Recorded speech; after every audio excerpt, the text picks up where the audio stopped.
Oh, hey guys, what's up? Welcome to another episode of Essay to Talk.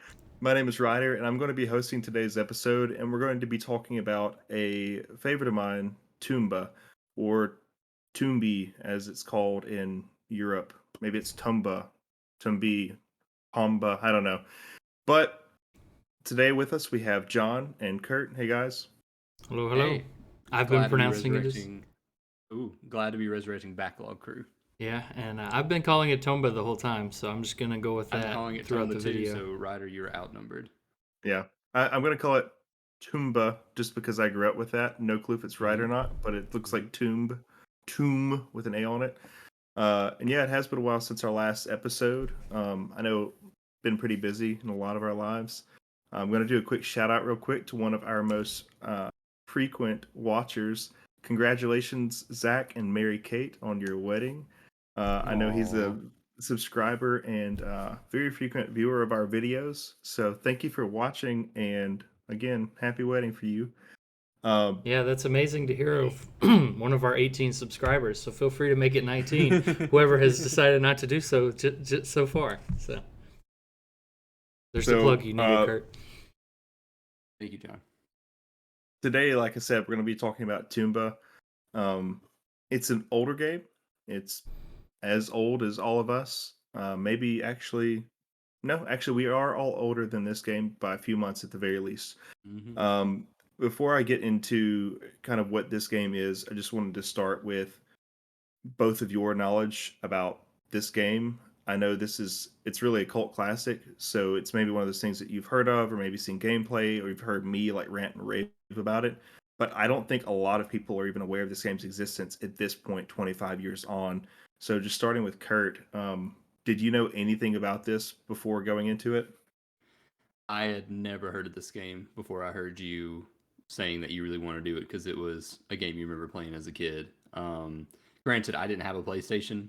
I borrowed a cousin's PS2 when I was, in middle school. So I missed the PS1 entirely, but even still, I'd never heard of this at all. Yeah. How about you, John? So I don't know if you recall, but whenever you had PlayStation, you could also get these demo discs that came with about 5 or 6 different games on them. And one of the discs that we had, I believe they're called orange discs, if I remember correctly, but they come with 5 or 6 different games, and one of the ones that we had Tomba 2 on it. And I remember playing the demo for Tomba 2 as a kid and being like, this is very weird. I kind of want to play this, and then never got it. So, but I did play Tomba 2, the demo. That's all I got. Okay. So that's more than most people. I actually grew up playing this game, but my first exposure to Tomba was actually one of the demo disc. It was, you know, from like a mail catalog. They would include them sometimes with magazines, whatnot. I know Pizza Hut occasionally had like demo discs that they give out back in the late '90s for PlayStation, and I don't know where we got this one because this game was. I mean, this demo disc was definitely created before I was even born. I mean, considering this game, that might not be fair because this game released actually in 1998 in the United States. So, you can say maybe that demo disc was released in early 98, late 97. So I definitely would have been around. Regardless, I was probably four or so when I played the demo disc that had Toomba on it. And it Tomba actually 1? stopped Toomba 1. Yeah. Okay.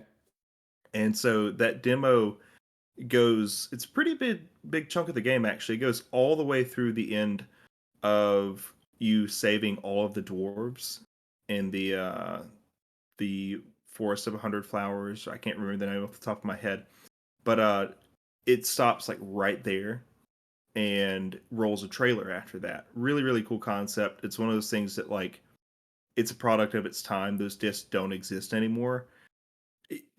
For a little while there, probably like the 2010s, early 2010s, I wish those still existed. At this point, I understand why. I can get on YouTube a lot of games. You can just download the demo directly to your console or PC or whatever.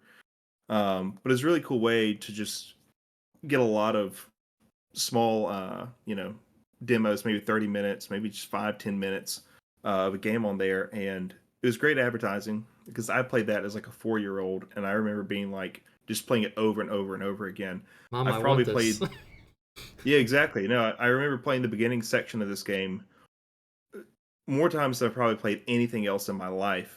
And I remember, that trailer comes on and it shows the mushroom forest and a couple of other areas in the game, and just being like, "Oh, I want this so bad."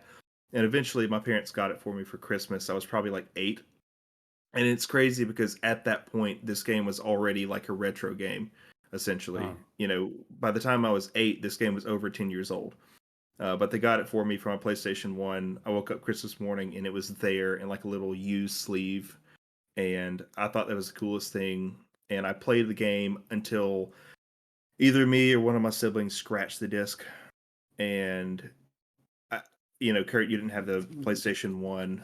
But I mean, even so, I know you used the GameCube. Pretty much everything prior to using Blu-ray disc, if you hmm. scratched that game, that thing was essentially kaput. I Oh mean, yeah. you could use it, but as PlayStation 1 especially, those things quality were no better than like early CDs. And so, the smallest scratches would just kill the game. And I remember Hmm. like playing it and just getting to like the about three-fourths of the way through the game, past the Makasari Forest, and these names probably won't make sense initially for anyone watching this video, but this is pretty far into the game, and the game just froze, and it's just and I tried restarting it, reloading saves, and I could not get past that point. Uh, Tried it again in high school, my senior year of high school, and actually got to that same point, and then went to college and never finished it. So this is my first time finishing Tomba. I have a long history with this game, but I'm very happy to have actually finished it. And so I feel like Backlog Crew is very, That very was the apt whole name point. for this. That Yeah, was the this whole is a point. backlog game for me. It's literally 20 years of backlog, but I've finished this game. I'm very excited. My spiel is over.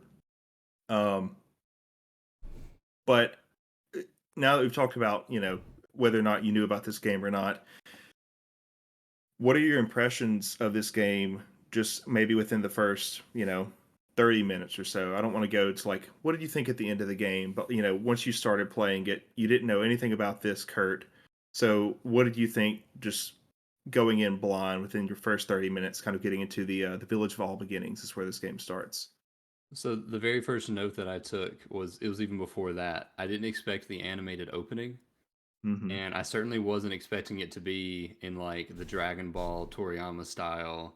Yeah, And I wrote down that it was like a Toriyama cross Looney Tunes in that's the it. intro because he's like chasing like a boar trying to eat it for meat, and then he runs to the pigs, and they have like cartoon violence happening, and it was really crazy. And I was like, "Huh, this is a really wacky tone that I'm super here for."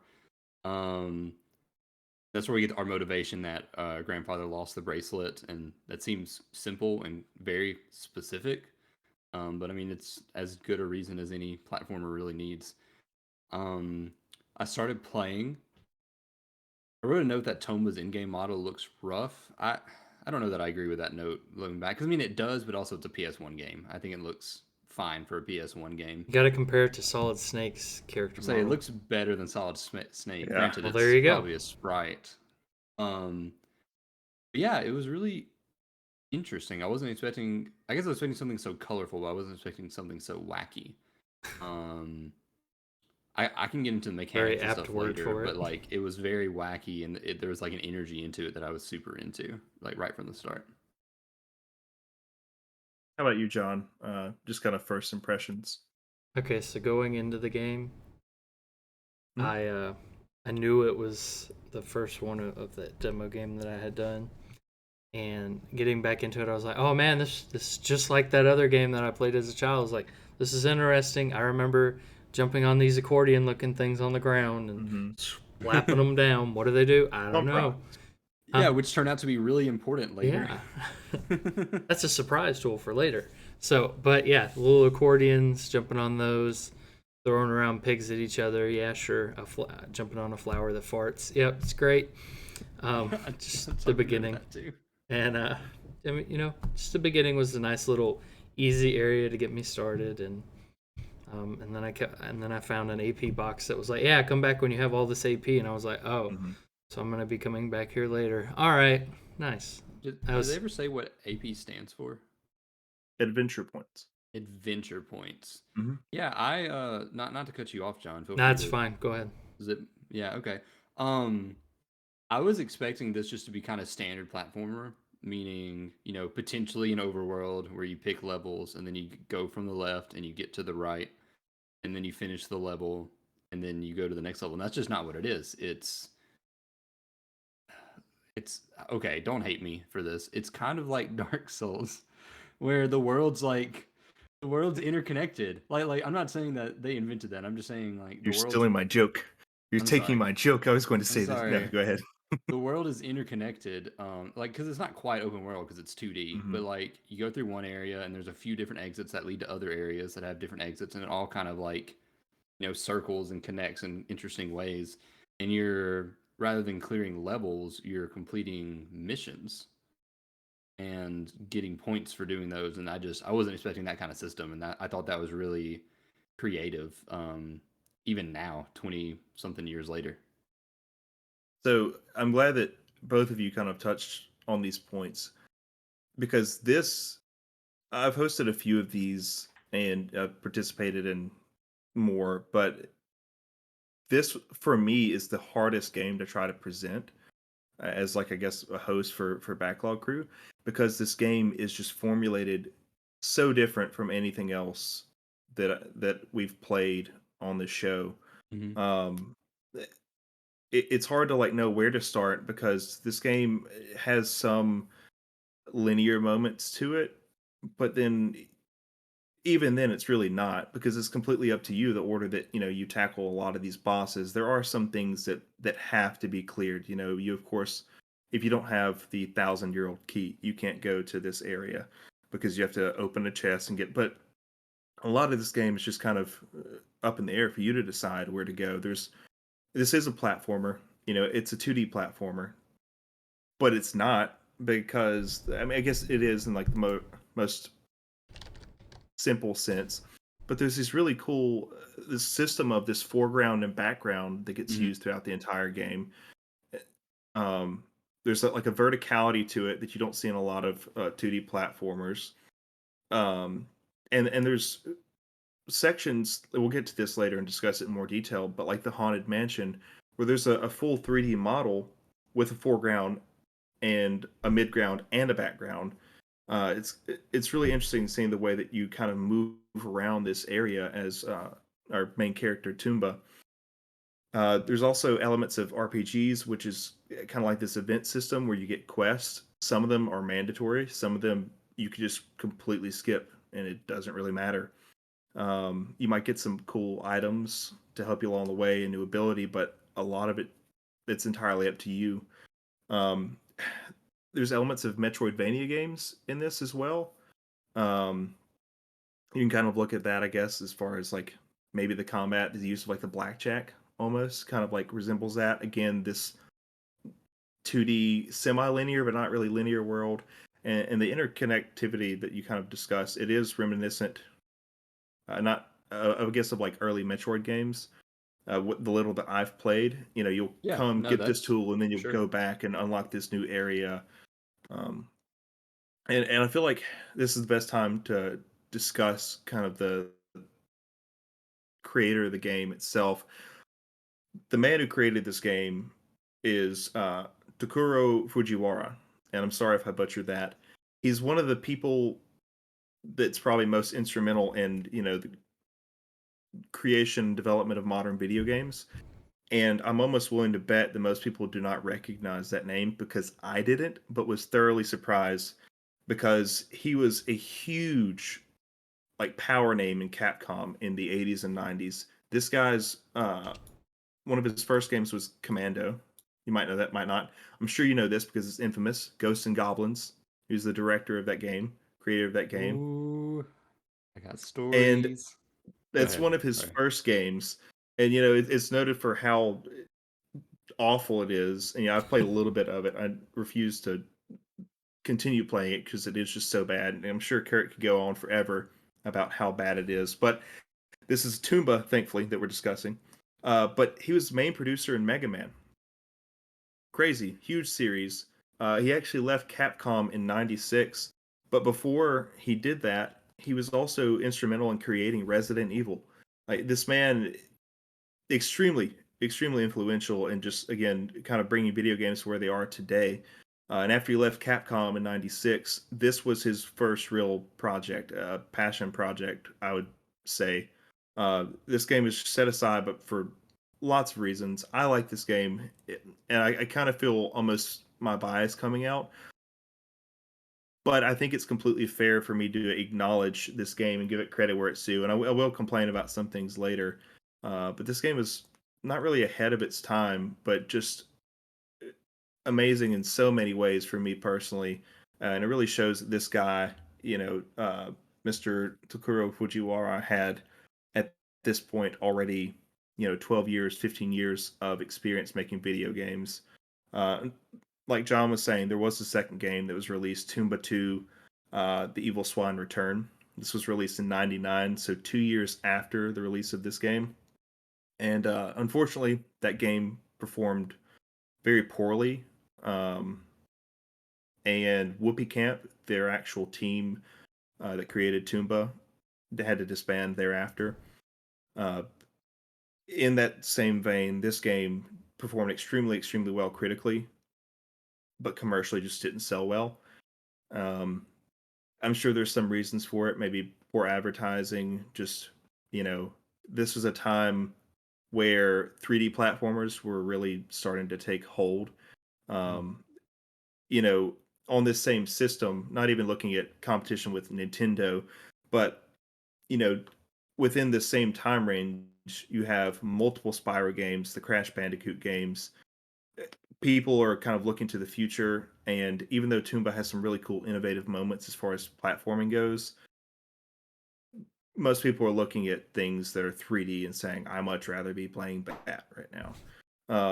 And I'm of course speculating on something that happened 25 years ago. Who's to say? Really, it's hard to find anything on this game because it is just it's a cult classic at this point. It's the only reason why it's maintained any sort of relevance. If it helps, Um, we bought Spyro and Crash Bandicoot, but didn't buy Tomba. If that helps, who did?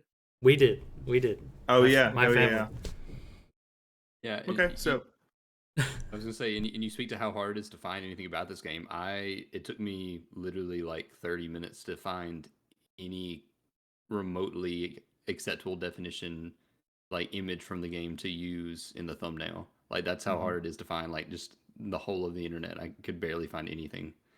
Um, Speaking of Mr. Fujiwara, I'm looking through the games that he's worked on, and it's really interesting because you just talked about Ghosts and Goblins. He worked Bionic Commando, Ghouls and Ghosts, but then he also worked on like DuckTales, um, the Chippendale Rescue Rangers, like literally Looney Tunes games. Those are Um, Disney actually.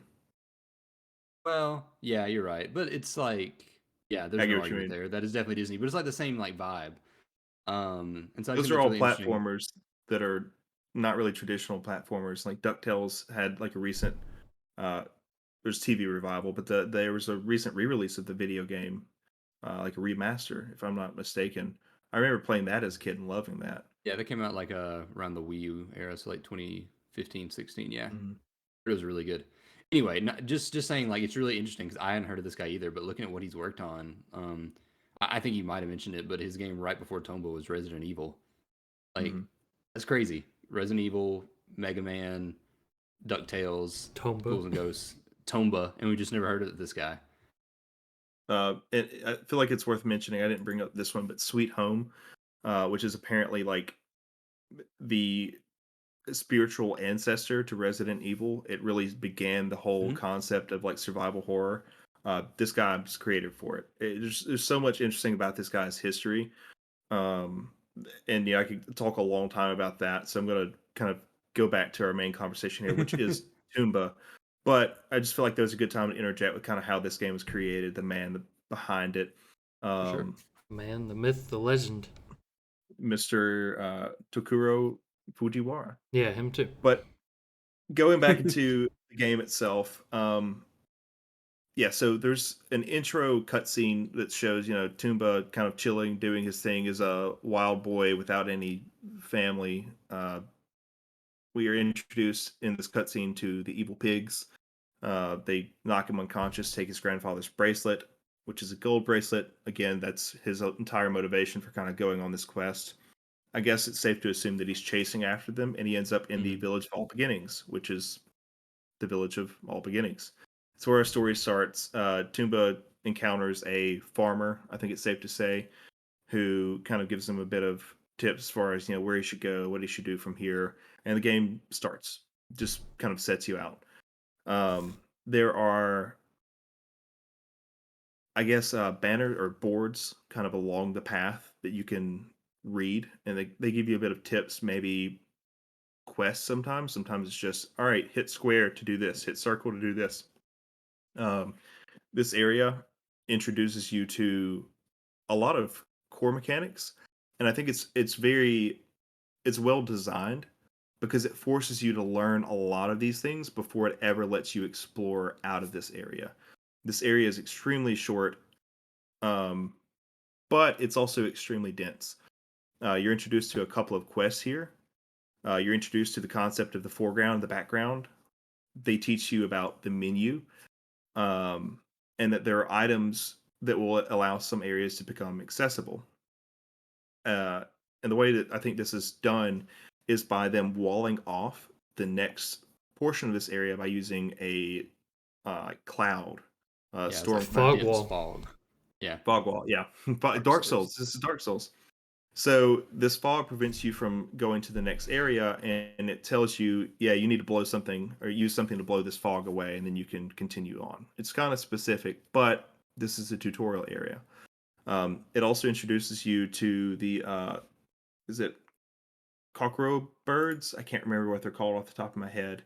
Um, but these evil birds that are kind of brought about by these the pigs that we'll get into later. You can kill the pig or kill the birds, break its egg, and there's a little chick inside, and you steal the Steal it. chicken. Yeah. In your Yeah, you stomach. eat it. You literally throw it in your mouth. Kind of weird. It's like a Uh, hamster. You're saving it for later. exactly. But anyways, you find a tornado swirling around a mailbox, as weird as that is, and you use that to clear away the fog, and it allows you to continue moving on. Um, this is again, I grew up with this game, so there's no trouble for me here. Did either one of you kind of have any issues like learning this area or maybe making use of uh the inventory? Because like I said, this is a tutorial area that forces you to immediately like learn like, okay, this is kind of how this game is going to flow from here. You get these items, use the items to progress in the area. You can't go without it. It's kind of general thoughts on that, I guess. I think it took me a minute to figure out like the foreground and background mechanics because if I remember correctly, the way they introduce it to you is they're like, "Hey, you can press back and jump to climb up this wall." And then when you climb up that wall, you're actually standing on top of the building that was like behind the foreground. Mhm. But then I went to the right and I couldn't get any further, and I was like, "Oh, I must have missed something." So then I just jumped back down instead of like going left like they wanted you to just and then that was a really cool moment of discovery though when I was like, what if I just like jumped and they let me do it and there's just a whole, new half of the level. Reminds me of like Super Paper Mario and Donkey Kong Tropical Freeze. Like obviously this did it way before, but those are games that do similar things. I just think it's a really neat mechanic that we don't see much. Um, you called Tomba a wild boy. I just assumed based on like the promotional art and stuff that he was a caveman and this was going to be set in Yeah. like prehistoric times. And then no. A pterodactyl shows up, right at the I mean, beginning, so it's There are logical. dinosaurs, but like there's also just a mansion and a mailbox and just it was regular like in a things. full industrial We're like in area we're way in the later in the game. land of make believe. Yeah, it was really I don't know, it's just really interesting because people were like, why do you look like that? Anyway, it's like several characters do Yeah. that. I think it's kind of fun because they do poke fun at the fact that he is like a feral child. They're like, Mhm. like, where's your parent? They never say that, but that's kind of like it's like, ugh, Yeah. dude, you're kind of gross. And it's also pointed out in the game every time you jump on something, you are biting it. So Yeah. Yeah, So keep that in mind. Um, you know, John, I guess before we move on, just ask John, did you have any trouble at all kind of learning this, or do you think anything was particularly interesting in these mechanics or the way they're presented? I caught a frog. Okay. I was actually going to ask, there's a couple of this is again just crazy how dense this game is. There's a couple of side quests already in this first, area. There's a frog. There's a chance to create a baby pig. Um, and there is a go-kart area that you can find way later. Did any of you find these areas or Oh, these items? I know John found the frog. Anything else? Yeah, I found the frog. I didn't do the baby pig thing. And then I gate later on. I believe I completed the quest to do the go kart thing, but I never went back and did it because I was trying to get the game done. I kind of want to boot the game up and again and try to do the go kart thing. That sounds awesome. So the go-kart thing, it's like way late game by the time you're able to access it. The frog, it's, in the grass. You can destruct the environment, I guess, throw the grass away with your blackjack, which is your, I guess it's a good time to introduce this mechanic. The blackjack is a like projectile weapon. It's an actual blackjack, like the big ball with metal spikes on it. You spin it and Mhm. throw, and it hits the pigs. At the beginning, you can only kind of stun them. Later in the game, you can unlock a boomerang, stone boomerang, which are better and can actually kill the pigs or other enemies outright. But you're introduced to, in this area, the frog, and if you take the frog to the wrong place, it'll just jump away and he's gone. Or if he jumps off screen, he's again gone. But if you catch him and you can take him and drop him off at the old pond, and that's where he'll live through the rest of his days, I guess. The baby pig is actually really fun because there's the pigs. They just run around the little map chasing after you. But there's a butt tree. It has like a fruit on it that's shaped like a literal butt. The fart You jump flower, on it yeah. and it farts, yeah. And if you jump on it and squeeze it, it farts, and there's like a cloud of fart that comes out. But if one of the pigs is running underneath it as you jump on it, it'll actually turn him into like a baby pig. Oh my gosh. And you can catch him, and he's used for like a later mission. But anyway, What is this once you get game? this, it's it's wacky, but again, it's extremely dense because there's 3 quests right now, or 4 actually, that are introduced all in this area. Keep going. I'm going to try to keep this moving a little bit. Uh, After you get past this area, you can clear out the fog using your tornado. Uh, you can go 2 different ways. The main path, I'm going to stick on that for the moment, requires you go to visit the 100-year-old man.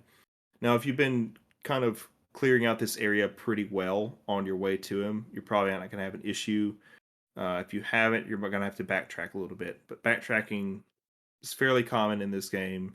I think becomes worse much later in the game, and I'll complain about that later. But the 100-year-old man is a wise man that you meet, and he gives you a bit of exposition explaining uh, essentially why your bracelet was stolen, and that these evil pigs have come and brought darkness upon the land with their evil magic, and they're hoarding all the gold. And he doesn't know why, but Tomba, it's only up to you. You can prevent this from happening, save the world, however you want to say it. This You're is Go ahead. you're forgetting that this is told to you in an animated cutscene Mhm. with voice acting. The only one that has voice acting in the entire game, and I was just completely caught off guard when this happened. They Yeah, had the it's budget for actually pretty good one. voice acting. Yeah, They could only hire one person. they were like, it's a Japanese game, and they were like, it's too much effort to try and find other English voice actors, so we're just gonna keep it simple and have one little cutscene. Yeah, I'm sure it But was very hard to And then find they're someone that like, speaks English. yeah, and they're like, and we're also not going to mix the sound where you can hear him easily, and the music's going to be 3 times louder than the guy yeah, talking. so as a kid, this is better as an adult on my computer. I don't know why. Maybe just the balance is a little bit better. But as a kid on my huge box TV, I remember it just being and I could kind of understand it, but it You're was like, just this is it's really great. hard to hear. Yeah, I was like, this game's awesome.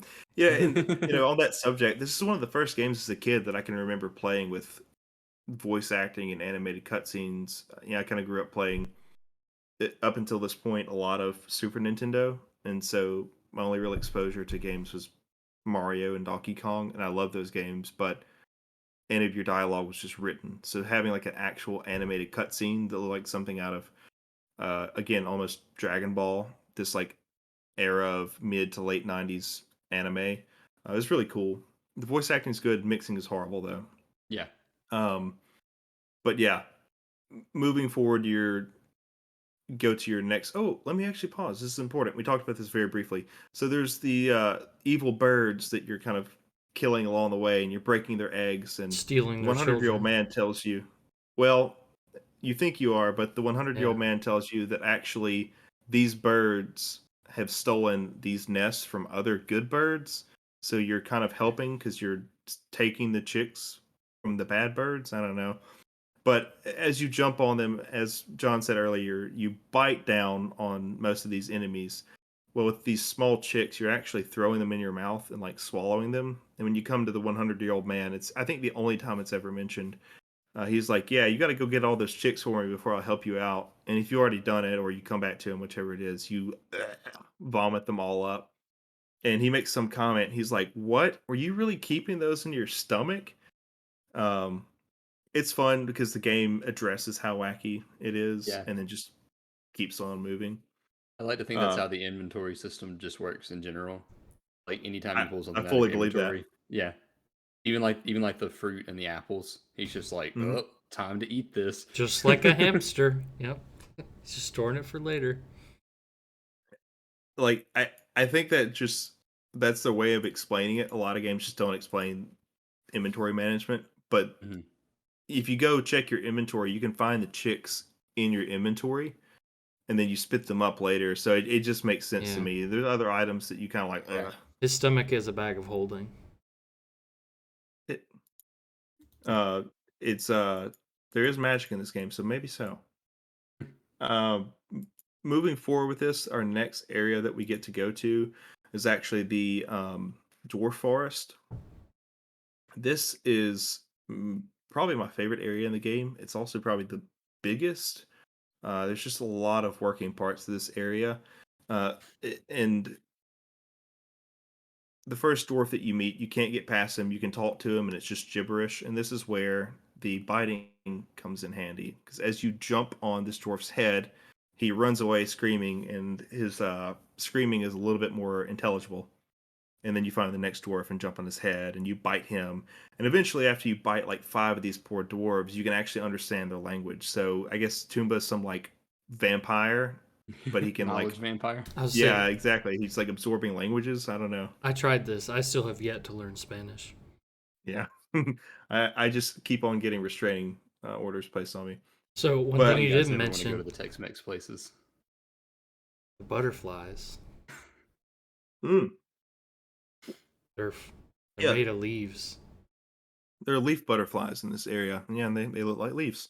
Yes, This is another side quest that I mean that you I can didn't skip do. it entirely. Yeah. I did it because, it didn't take too long. It was fun. You can collect these butterflies. Eventually you get enough, put them in a cage and the cage flies away. It's He didn't say discussion the for Is another it number. time. The number was 100. You needed 100. 100? No, it's not.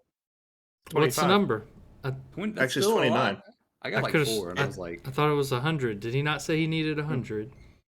No, it's 29.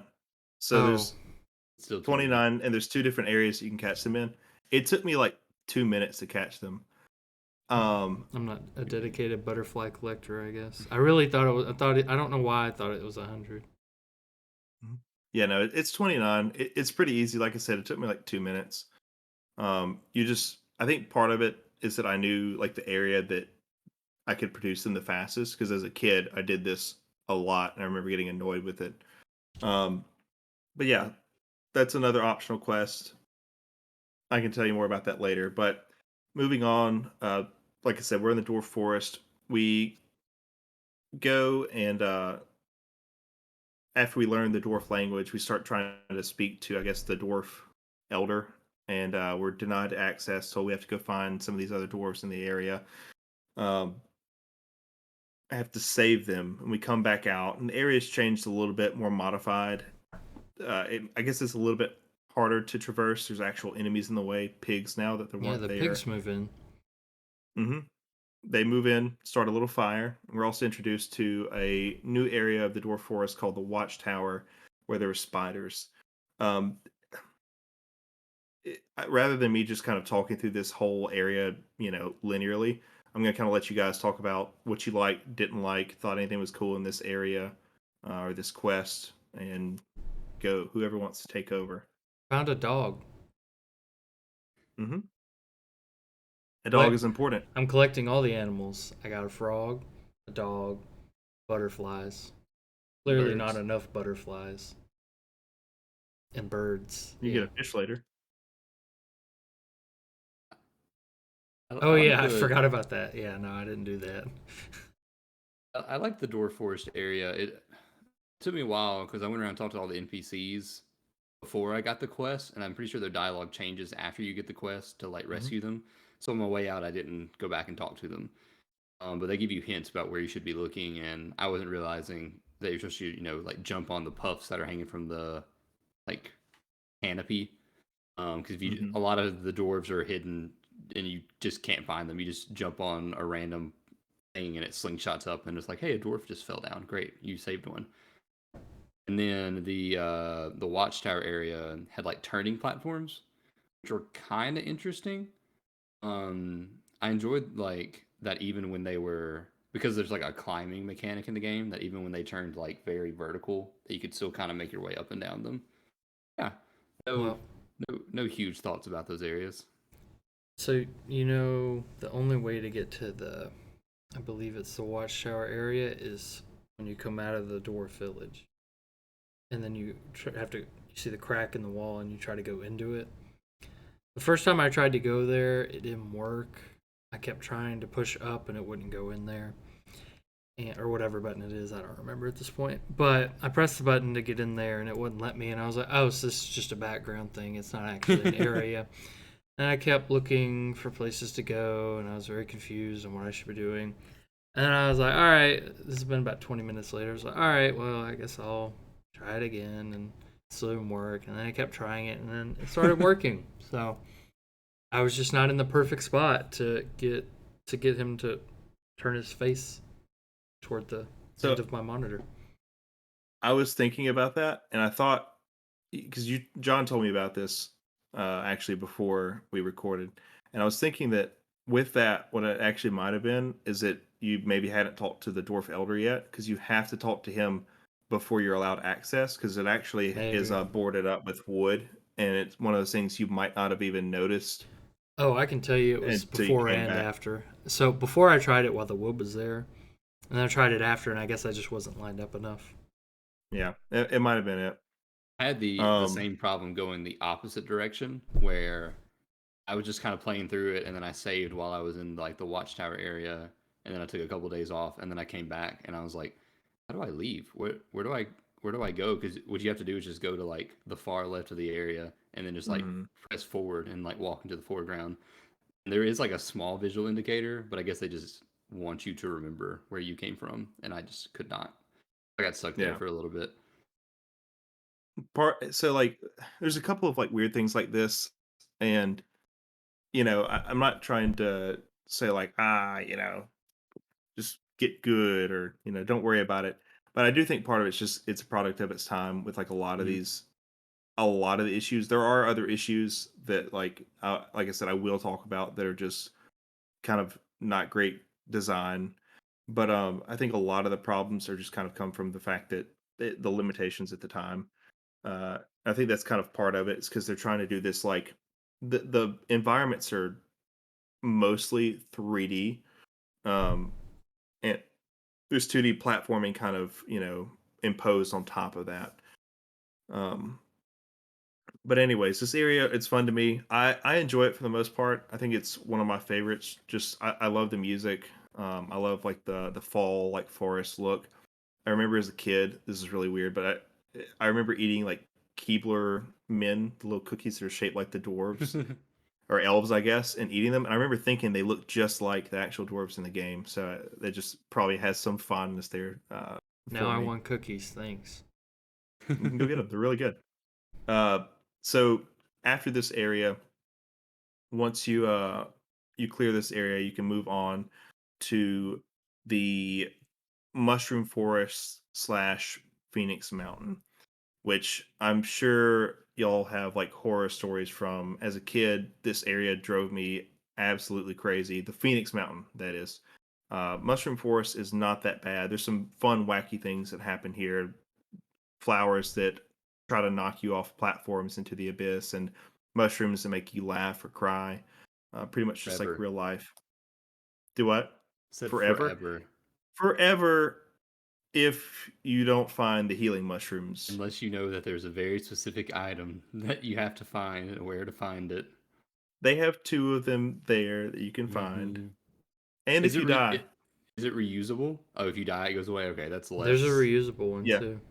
Yeah, Okay, so there's that's a good. reusable one and there's two that respawn every time you leave the area they're Gotcha. called ordinary mushrooms that you can take to get rid of it. Yeah, so I had something Um I was gonna bring up for that. So yeah. I didn't find the I thought I had used. So the mushroom forest has a background area as well with two Mhm. big jellyfishes in it that you can murder. Um, but there's also Unsung gear. Something like that. yeah, sure, the jellyfishes too, and there's an AP box back there that I thought I had grabbed, but apparently I didn't because I didn't have enough AP at the time. So near the end of the game, when I went back over there for something, I found that box and I used it, and then I got the reusable mushroom that would cure my crying and laughing. So there was a big chunk of the game where I didn't have to come back and farm those single use mushrooms, but I did anyway. So other than that, it was fine. That was on me for thinking that I had already opened that box and didn't go double check myself. But you know, that forest was okay. I hated the mountain more than the forest, but there were some points I got annoyed by that forest because you would you would hit one of those flowers and it would throw you so far back you would fall and die. And then there was the thing I was going to bring up. So, did you notice the ghost looking bags that were in the background Mhm. while you're in the forest? So I don't know exactly what those were, but I murdered them at some point later in the game, and I don't remember why I needed to do that, but I did it anyway because I guess Tomba was hungry, so he ate the bags. So what were those about? Anybody know?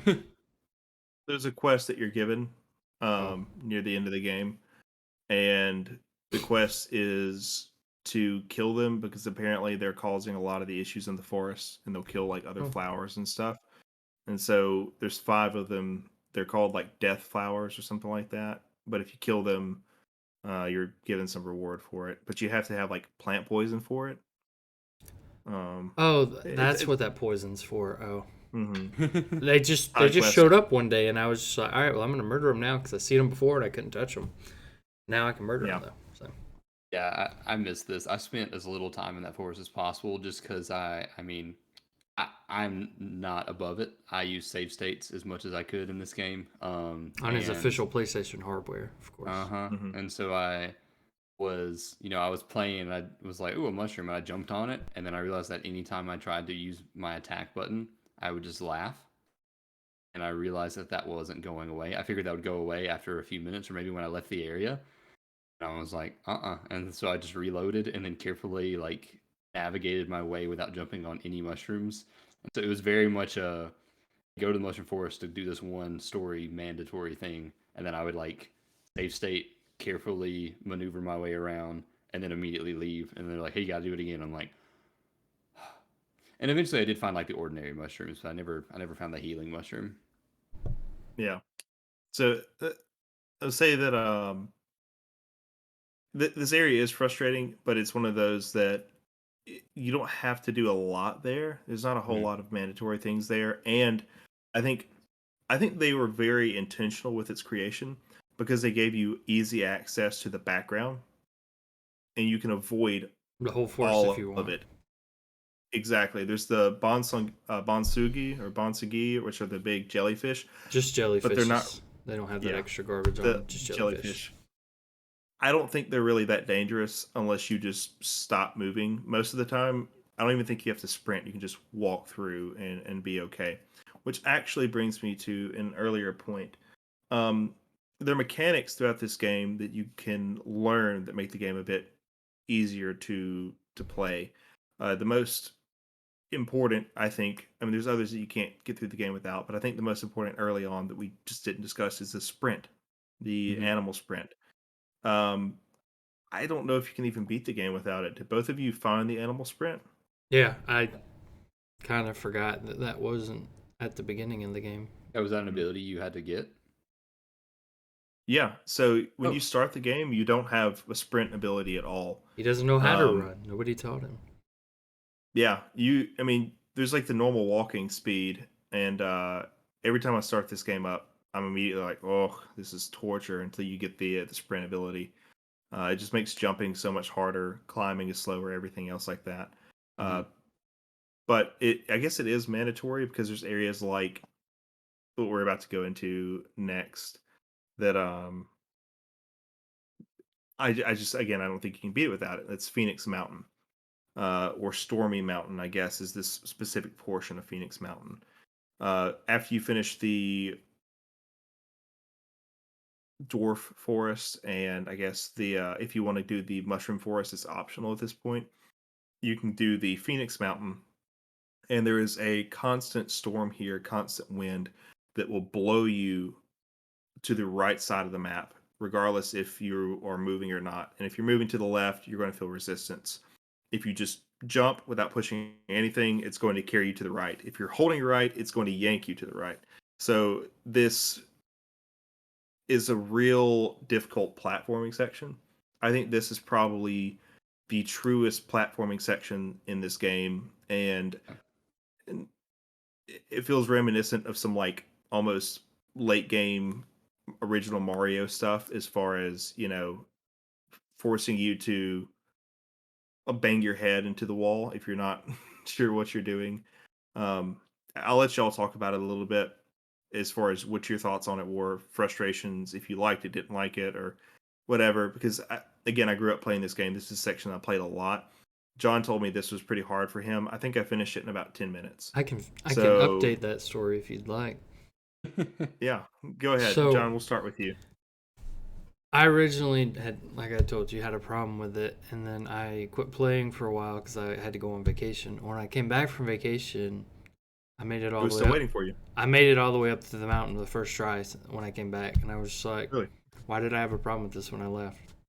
I don't know, but go ahead. Probably because frustration could be part of it, like you die and then you just keep getting angrier. I know for me, if I get like in that rut, it just gets harder and I harder. mean, I didn't even really die that many times when I was doing it. I guess it's just because it felt out of place from what I had done so far in the game, and then when I came Yeah. back, I hadn't played the game at all in over a week, and I just did it first try, and I was like, "Oh, this isn't that bad." And then I had to keep going back up the mountain and doing it again. I was like, "All right, well, I didn't want to do this again." But Yeah, then I got an umbrella. But go ahead. and that's the part that's the real problem with this because we haven't really talked about how the game like feels yet. I don't think like mechanically the movement.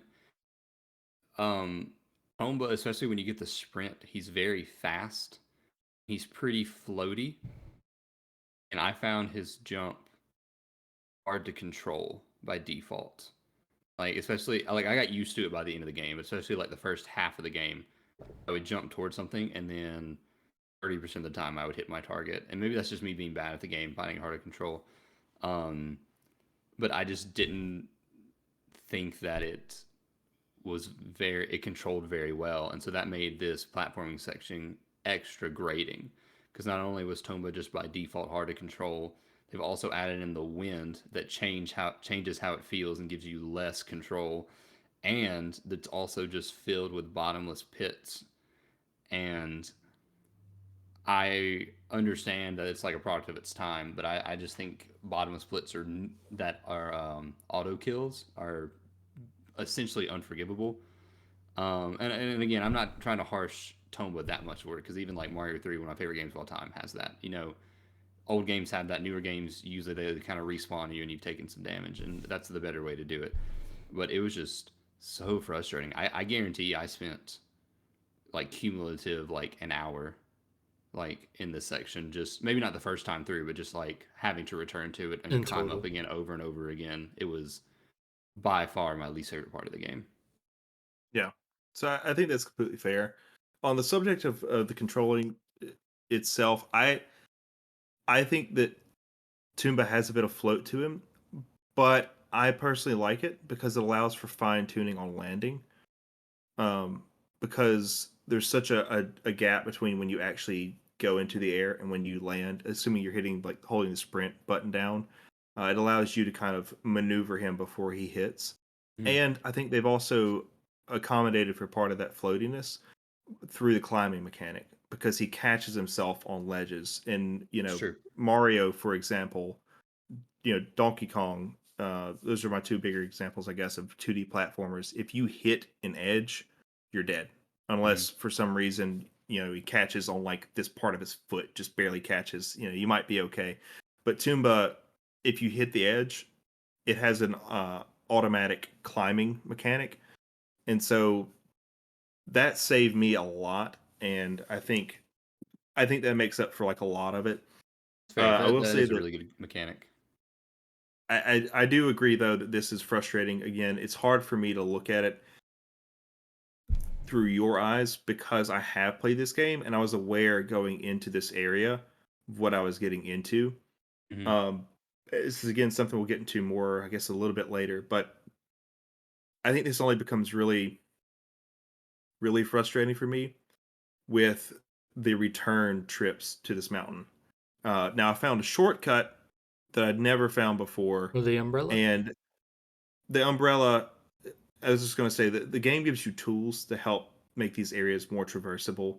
And so despite some of my frustration with the return trips to a lot of these areas, the game, I think, tries its best to make it as accessible as possible if you know, go for these tools. Hmm. The umbrella, for example, gives you additional float, which is extremely handy in this area. It allows you to jump and then slows your fall. And if you're going along with the wind, you can kind of control the rate at which you shoot across the map. If you hold right along with the wind, you'll zoom across, or if you hold left against the wind, you'll slow down and have a bit more precision to your falls.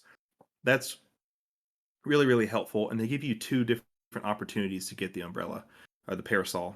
So you can get it one from George the Monkey through a side quest, or you can go to the mansion and get it actually early before you even get uh, the pants for George. So it's.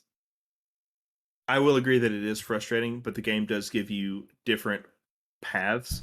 So that I think what's nice about it, a lot of times, if you get frustrated, you can say, "I don't want to do this." Go to a different area, or maybe go look somewhere else, and you might find something else that makes going forward a little bit easier. That's definitely Um, fair. I was once, a big. Sorry, I was just go gonna ahead. say I was a big fan of the extra items that you would get, like the umbrella that increase your Hmm. mobility. You would also get different colored pants that made you jump better and run better. Then you also got jumping ahead a little bit, like a grappling hook that lets you grab onto objects above you and like swing and pull yourself around. And I'm a sucker for good movement in the game. And while I don't think the default movement in this feels very good, I really appreciate all the different tools that they give you, so that it's not just, oh no, I missed that jump. It's, oh, I missed that jump. Let me float a little bit and then use this grappling hook to swing over and reposition myself and then jump off, float down, and land on this ledge and try that again. It made me feel more in control, even though the actual just simple jumping was kind of eh. What was your favorite pair of pants? I think I changed to a red pair of pants that like let me be on fire at the end of. I might be conflating things. I got some kind of power that let me be on fire at the end of the game, and that turned me red. but That's There's another most of the super super time, pair fire. of red pants. okay. Most of the game I was wearing, I think, a purple pair of pants. I think whichever one made me jump the highest Yeah, that's the because ones I used to. The jump pink height ones. is the most important thing to me in a platformer. So I'd say that's one of my favorite parts about this game is that it leaves a lot of it up to you as a player, Mm, like how you want to traverse these areas. If you want to just go in and do it yourself, you don't have to use the parasol at all on Phoenix Mountain or Stormy Mountain on returns to it. If you want to, you can. It'll make the trip a little bit easier. If you want to use the grappling hook, you can use that. But it doesn't, kind of confine you to a lot of this. There are some areas that you have to have the grappling hook, and we'll get to that later. But I think it's just I like how much mobility there is, and it allows you to determine how you're going to do it. And there's some areas where you can definitely tell, like, I don't think they intended for me to get up here yet, but I'm going to do it. And you're able to find it mhm. if you're like willing to take the time to like force the jumps and push yourself as a player. Have that patience. But once you finish Stormy Mountain, you get to the end of it, and you actually find the Phoenix, who is actually a little down on his luck, feeling a little sick. You can get on his back, and he'll begin to fly you away. And about halfway through your journey, he begins to kind of falter and he drops you off of his back. At which point, you wake up in Bacchus Village, which is a village occupied by mice who've all been cursed by one of the evil pigs. Um, don't know Full if we of went into this. Oh, you go ahead. Go ahead. Go ahead. full of people who have been cursed and turned into mice. Mhm. Except Did I not say for that? you just said mice. I'm just being Okay. pedantic. But there is one quest where it's like because before you discover that, you're like, oh, these are just real tiny people, and they're like, oh, they're mice. Okay. But then one of them, you talk to one, it's like, hey, the real baby mouse is missing. And I'm just like, the what? And I talk to them again, it's like, the real baby mouse is missing, not like one of us humans. And I'm just like, what? Hold on. You're okay, so you're all people cursed. Why is there an actual baby mouse? And then why is he at the bar, like just living his best life, I guess, as a real baby mouse? I don't know. I just thought that was really I got funny, and something for that. yeah, Go sorry to ahead. just derail, but that was really funny to No, me. you're good. So I actually thought I was soft locked when I reached Bacchus Village because the way was open to Stormy Mountain whenever you first get there.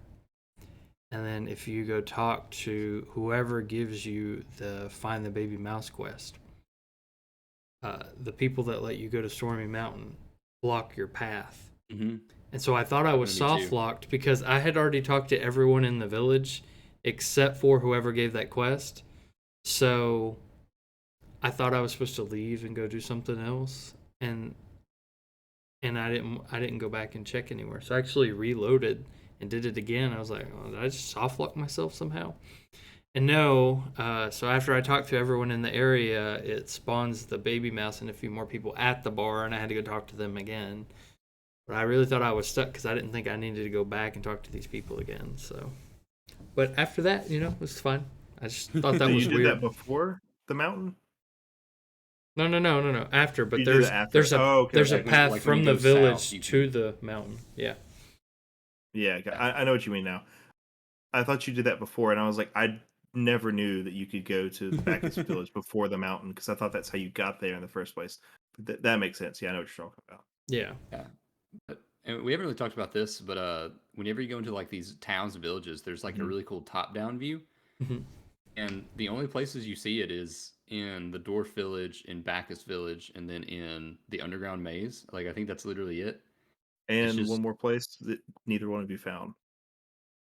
Oh, the hidden There's the village. hidden village. Yeah, Yeah, I the I hidden didn't village. go there. no, I I found that one. I found that. I didn't go there. It's It pretty You told me found solid. the hidden about it. village? They're like, oh, How this did is you? the hidden village. You It found us. it told me about it at the end of the game, but I was like, I'm not gonna bother. I already beat the game. I went and I talked to there's like the guy that's hiding all the time, and if you find Yeah. him, he Mhm. is like, oh, you found me. And I found his like parent. It was like, hey, if you find this guy, give him his lunch. And then you go and you find him. And he's like, I don't want my lunch. You can have it. And then he disappears. That's my voice I So gave where for him. He's not really antagonistic. I have something. how did you find it Whenever then? you're done. I have no idea. My concept of the map is it was never good. I never anytime it was like you need the haunted mansion, I'm like, all right, well I'm at Phoenix Mountain, which means I need to look up a walkthrough to get up. And I would just I didn't use the walkthrough to there's nothing wrong with using a walkthrough. I didn't play the whole game like with one open, like Yeah. reading down it. And it's like then take 3 steps left and then hit the like I didn't do that. But it was just like I don't know where that is. Okay, if I go back through this village and take that exit, that's where it is. Okay, then I'd put it away. And it's very helpful. But no, I have no idea how I got there. But I do remember finding it and talking to those people. So The Yeah, only reason why I oh, was go gonna say ahead, the I'm sorry. top-down view is like a cool, just like classic JRPG yeah, I was gonna add to kind of that. aesthetic. If you played the original Final Fantasy 7 or 9, Mhm. in some instances they have that same view where it just feels like you're in a picture walking around whenever you hit these certain areas. And the reason I thought of that, or I had originally thought that, but whenever you get to this village, all of the people running around that were wearing the hats over their heads and everything kind of really reminded me of Vivi from Final Fantasy 9, the Black Mage, or the Black Mage characters from the other games that are not named. But either way, they reminded me of them, especially with the portrait like background whenever you walk around. So just really reminiscent of Final Fantasy. I was actually going to say that that it released the same year as this, and I'm sure it used the exact same techniques. During Hmm. the games during this area, they actually would paint the backdrop, and then they would just, I guess, I don't know how Put the they would do it, but they characters on there. programmed that painting exactly, and then just put the characters' 3D models on top of it and set a route or a path for them. So I'm sure it was the exact same thing with these areas. Backtracking just a little bit, Kurt, as far as the hidden village, the reason why I'm asking how you found it is because the way I found it is actually through the leaf butterflies, where you collect enough of them and you put them in a cage, and the cage begins to like fly up into the air, and then like crash lands in the hidden village. I think you might have found it through the lava caves later on because that's I like think maybe that was it. Yeah, I just looked up Hidden Village. It says the village can be accessed in 2 ways: clearing the leaf butterflies event, which I didn't do because I found like 4 of those, or finding the passage in the lava caves. I spent a lot of time in the lava caves, just like swinging around. Like, there's got to be something in here. Like a yeah, monkey. no monkey, Monker. sadly. No, he's a caveman, except there's also mailboxes, John. Well, you said you're swinging around. That's why I said that. Oh, by the way, the swinging is not good in this game. Like on the you like grab onto tree branches and like rocks Yeah. sticking out of walls. I do not and like the pegs or the wooden branch swings. No. the swinging is fine. It's the grabbing onto them because Yeah. sometimes Mhm. you'll like here it is and you'll like jump and he'll be like flip, flip, On flip, top flip, of flip. it, and then he falls Sometimes off. he'll be like Yeah. and then he'll just jump off and it's just like nope, that's not what I Say wanted to happen. it's okay as long as you don't have multiple pegs. At least in my experience, like if I'll so, be like at the bringing very this up beginning. later. Okay, so I'll stop actually because we're about to get to one of these areas. So, after you get to Bacchus Village, meet a couple of the mice folk around, and they tell you that wine production has stopped and they need some help. So you go to the Haunted Mansion, which is right beside Bacchus Village, and this is actually where the wine is produced. You take a mouse on your back, like Master Yoda, and go and fix the pump for them. At which Is point you come back to the village and I'm you're allowed sorry. free access to the mansion. Go ahead, Kurt. Sorry, is the wine produced in the mansion? I'm pretty sure the way I read it was like the wine comes from the lake. Yeah, We just it have comes pumps from the in the lake. lake. Yeah, Yeah, they just that's pump it out of exactly the it. lake, right? Yeah, that's what I was saying. It's like it's just a lake full of wine, and they're like, we can't be bothered to go all the way there, and we gotta we have a There's dangerous plumbing crows in the system way. just for wine. There's I thought actually I thought that was funny. there's a really funny line about that later. You have a side mission where a character's like, "Yeah, I need some wine. Can you Yep, bring me some for the wine?" And you bring him go-karts. exactly, and he's like, "Oh, this is some famous Bacchus village wine." And he's like, "What? Lake water? No, this is handed down from generation to generation." So like, It's kind of left ambiguous. It's like, is it just lake water or is it actually That's wine awesome. in the lake? I don't know. And Uh, to add on to that, sorry, it's only going to take a no, you're second. good. You're So good. you can go grab that wine from one of the villagers at the near, whenever they're back, and he says to you, "Yeah, you can have as much wine as you want, as long as it's not for you. Just take it." And I was just thinking, this reminds me of like when my grandma would say, she's like, "Yeah, my parents sent me to go get liquor and cigarettes from the store," and they Yeah. just give it to the kid and let him go home. Oh, how times have changed. Yeah, but anyway, Um, once get the wine production back on for the village, they're like, yeah, you can do whatever you want now at the mansion. And the mansion is it kind of serves as the whether or not it's the actual midway point as far as content in this game. It really feels like feels like the hub.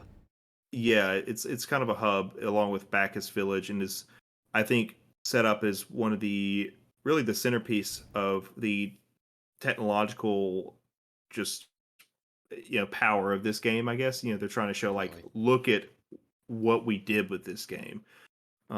If either one of you want to kind of go into that, I don't know, Kurt, looked like you maybe had something to say about that. You go ahead.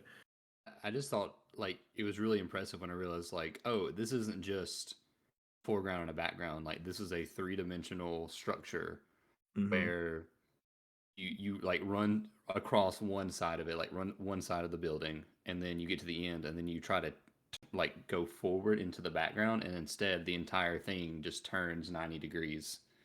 And now you're running along like the western wall instead of the northern wall, that kind of thing. It was really cool. I will say it didn't always seem to function correctly. Like there would be times where I'd be like, all right, I'm at the end and I'm pressing up and nothing is happening. And what I would have to do is I'd have to like run back a little bit, jump up this wall, scoot over to a different ledge, and And then then do it again. turn.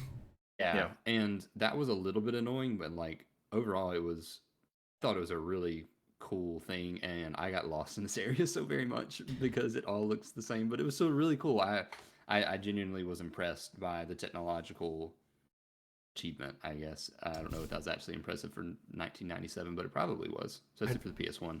I didn't really get lost, but I kept forgetting which rooms had what in them Yeah, I guess that's what I at the mean. mansion. Yeah. Um, what was I about to say? Oh, my favorite room is here. It's the one with the giant pot you can sit in, and then you feel great afterward. Yeah. It's I really And don't nice think I having did that like this. feeling. and then I went there a lot, and I didn't realize that the man that lives there would also heal you. But the pot Yeah. I used more than the man because you spawn outside, and I was like, well, I'd rather go sit in the hot tub for a second and heal up. So we're having like some repeats of Sly Cooper here, where Kurt's like, "This is frustrating," and like there's mechanics that would make it easier, but he didn't even know they existed in the first place. Speaking of frustrating, Um, though, To be fair, sorry, I'm gonna defend myself real quick, John. To be fair, I never once mentioned that like, oh, it's hard and I keep dying. Like that wasn't the problem. I just yeah, was like, all these doors are the same. There's like a couple doors that have special symbols on them, but I'm not saying that each cardinal direction wall should be like a different color or something. But I don't know. I just found it a little bit hard to navigate, even though it was cool to do. I just had terrible like spatial skills when it comes to games. Like I get lost constantly. So don't take this as too heavy a criticism on the game. Anyway, no, John, no, please continue. how you're good. much vitality did you guys have at this point in the game? Oh, At this point, Yeah, like I was five, maybe. okay. I yeah, didn't I didn't get any more for a while, and then when I found it, I was like, I guarantee I missed some of these, and I went back and got like one or two, like to eventually. jump ahead, I ended up getting eight health, and that like completely fills in your circle. Hmm. Then I found another one. Hmm. It didn't go up to 9. Yeah, I think 8 was the limit. I think. I'm probably crazy. But I remember I was at 8 health, and then I got hit by something, and then I was still at 8 health. And I got hit by something else, and then I went down to 7. And so I'm just wondering if maybe that was just some weird thing where I didn't do like a whole bar of damage, or if it secretly does go past 8, but they just didn't make anything on the UI to tell you. It's probably the former, but I was just wondering if either of you guys noticed something like that by It trying to collect more than 8. 100% goes past 8. Oh, there you Because I go. Okay. got mine to 10.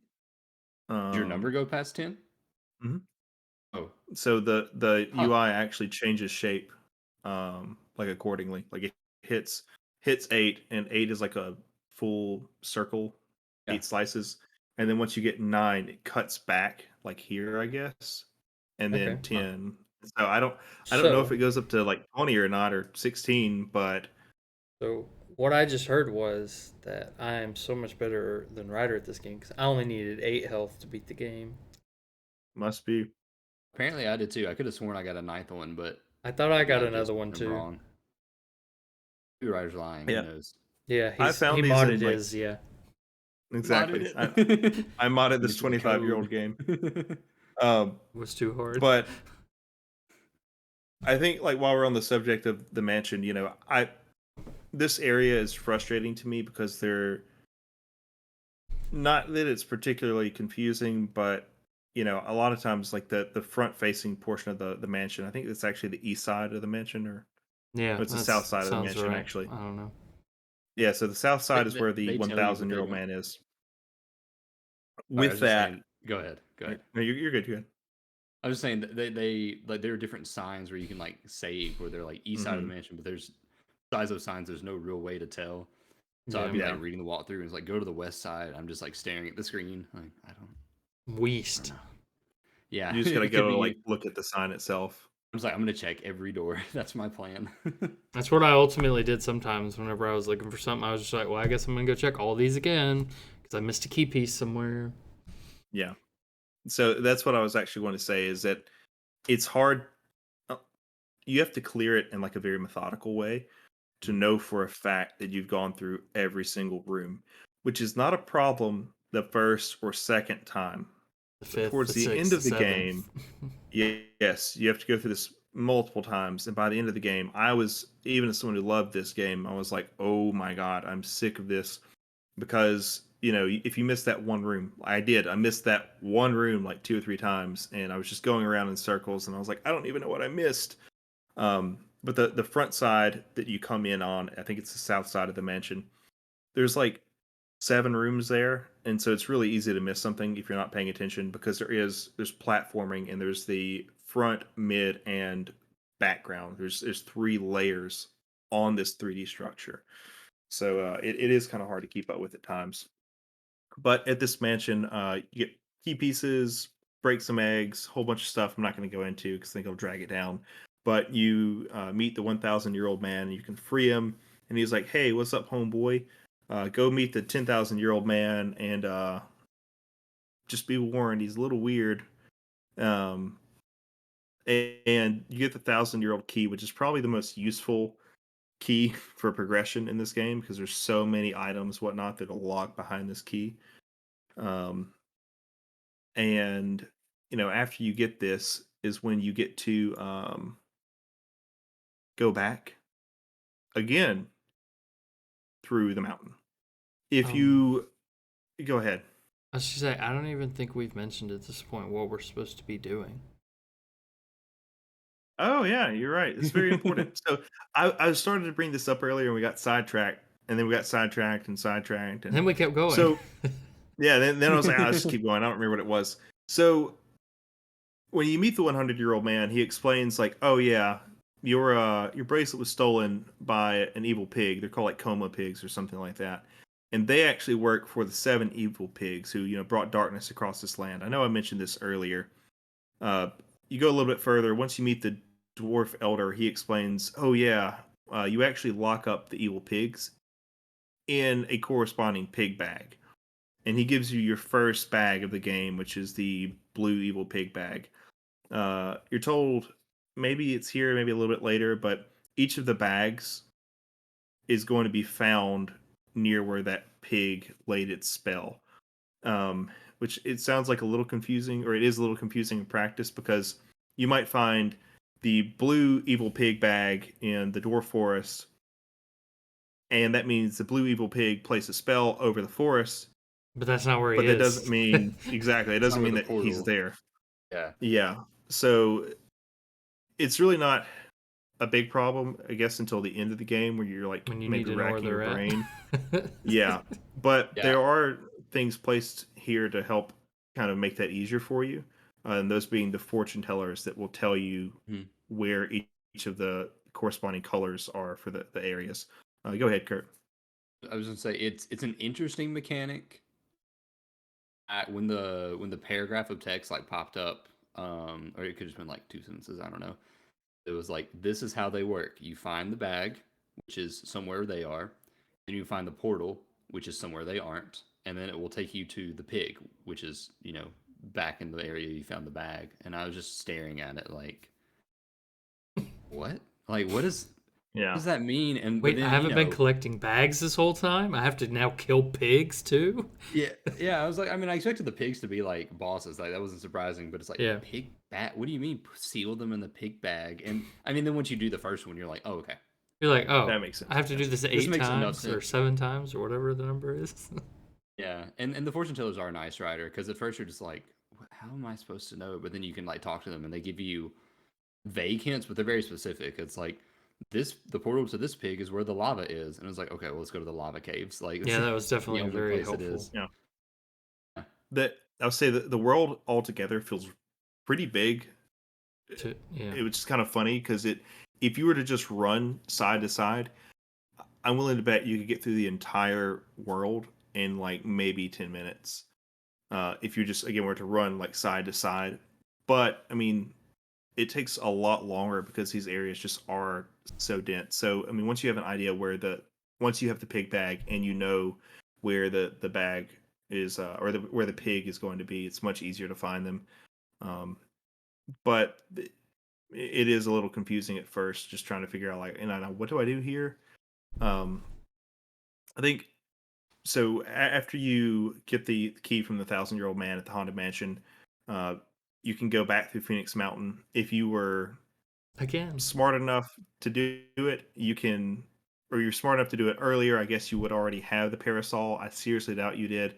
Or if you were to go back to the mansion, um, that is in the Village of All Beginnings, you can get the parasol there as well.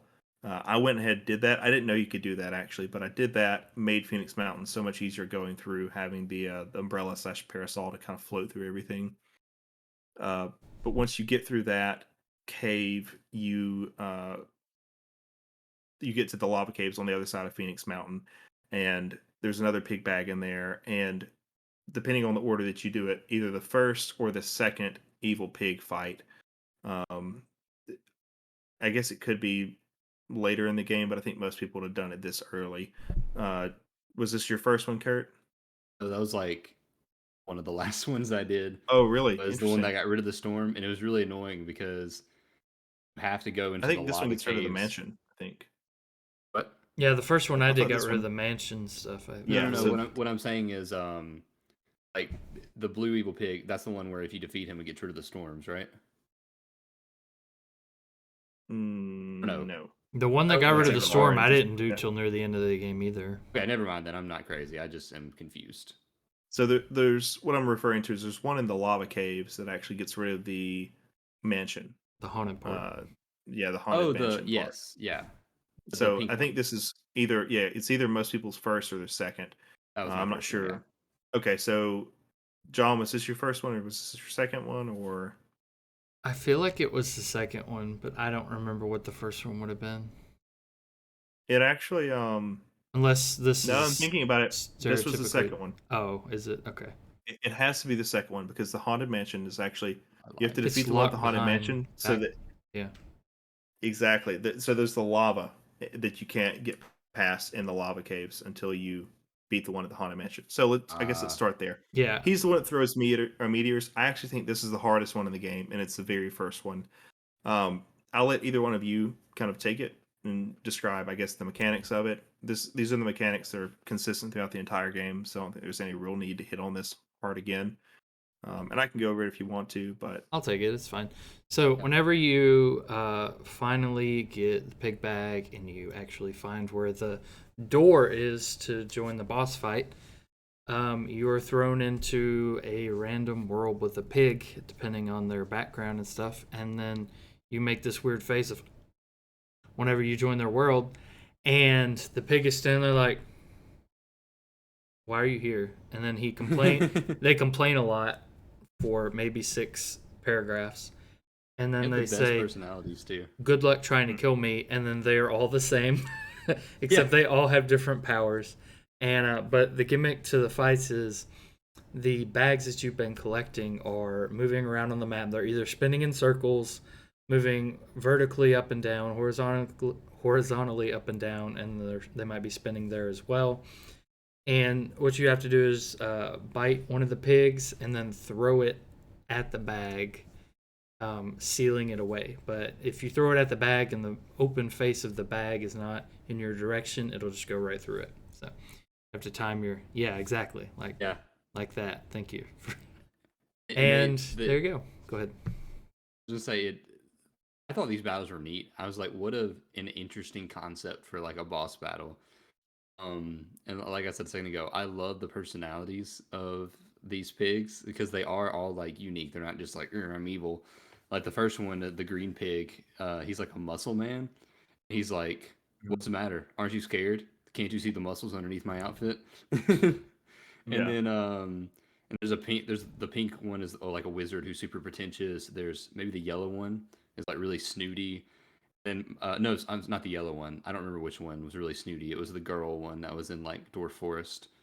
Then my favorite one It's the dark was blue. which is very funny if there's a blue and a dark blue when there's not like a white or a black or a purple or There is whatever. a black. Okay, my mistake. But my favorite one's the yellow one, which is the underwater pig boss. Mhm. One because unlike the overworld like movement, the underwater movement in this game is fabulous, and I really like it. And It was surprisingly good. and it made the fight really easy, but it made me feel powerful because I was like, oh, I can actually do this. But also, Yellow Underwater one was the only one who wasn't just like, I'm better than you, so it's time for you to die. He's just like, hey man, you don't want to be like we're underwater. You probably don't want to be underwater right now. Why don't you just go back through the He's portal? like, "You're gonna run out of air," and then that He's never like, comes up again. and he's like, why am I green? It's not because I'm evil. You should just, maybe you should just leave. And I just really thought that was good. And then, yeah, but throwing them into the bags, it can be grating, especially with some of the layouts. Like there's one where it's attached to a windmill. That's the stormy one. I Sounds about right. almost lost my mind doing that boss battle because bags just moving in this really obnoxious way, and it was really hard to dodge the attacks and grab them and get it perfectly lined up. But overall, I liked the boss battles. Is that the one that shoots lightning at the? No, that was the tornado one. This is I don't remember the exact attacks he would do, but I just remember the platforms were like very thin, and the only like stable footing was like pretty far away from the bag. And again, the bag's on a windmill, so it's like moving in like a big circle on the other side. There's like wind attacks or something happening. That's the one that does it carry you like up in a tornado and Yes, that's what it was. And they like toss you, and you're like, I guess I got to climb back up now. Okay. it's really hard to even take damage in that one. It's just that it keeps on moving you away Mhm. from like he doesn't really. I don't think he has any attack that deals damage itself. It's just that he keeps on like pushing you away, and it takes way longer than you think it would. Um, John, I think you had something to say about maybe this one of the fights in particular, about them in general. I was just gonna ask which one was y'all's favorite. It sounds like Kurt's was the water one. Which one was your least favorite out of those? The storm one you said? Probably the storm one. There's also I don't remember the color, but there's one that happens and there's like a chasm you have to climb up. And there's like boulders falling. That's the orange one. Yeah, and there's no real good way to dodge the boulders. Mm-hmm. And when you get hit, That's the very first one, right? That's what I thought my first one was, but I didn't. Mm-hmm. I didn't know for sure. Yeah, it's the one that no, controls the lava cavern. I thought. No, it's not the lava one. It's he like drops meteors from the sky, but his like actual arena is like kind of a bowl. Yeah, there's one that has a vertical arena. There's one that's the like orange thin one. and very vertical. The orange yeah, one. And you have to like climb up to where the bag is, and if you get hit by an attack, then you like fall all the way down, and then you have to climb back up while dodging. That one might be the one in the jungle, the orange one. Maybe so. I don't remember specifically. I just remember the aesthetic was like brown, and there were rocks falling, and it was one of those. Either that one or the storm were my least favorite. Yeah, that orange one with the boulders I put as my least favorite, and I'm not even saying that because they're difficult. None of them are actually difficult, but that one was probably the one because it was one of the first few that I did, and I didn't like how thin it was, and it was very hard to dodge them. But I learned in that fight that they literally can't cast a spell if you don't let them. So, Mm. um, Say, yeah. so I have played this game before, but I've never finished it. But I remember the last time I played it, getting super, super frustrated with pretty much every one of these fights. I think it's because I was impatient. The only fight that I had trouble with, which is also my least favorite, was the first one with the meteors. And it's because there was like a splash damage effect. So Mhm. even if you dodged the meteor, there were like Mm-hmm. four other smaller meteors that could still hit you. It was really hard to avoid them sometimes.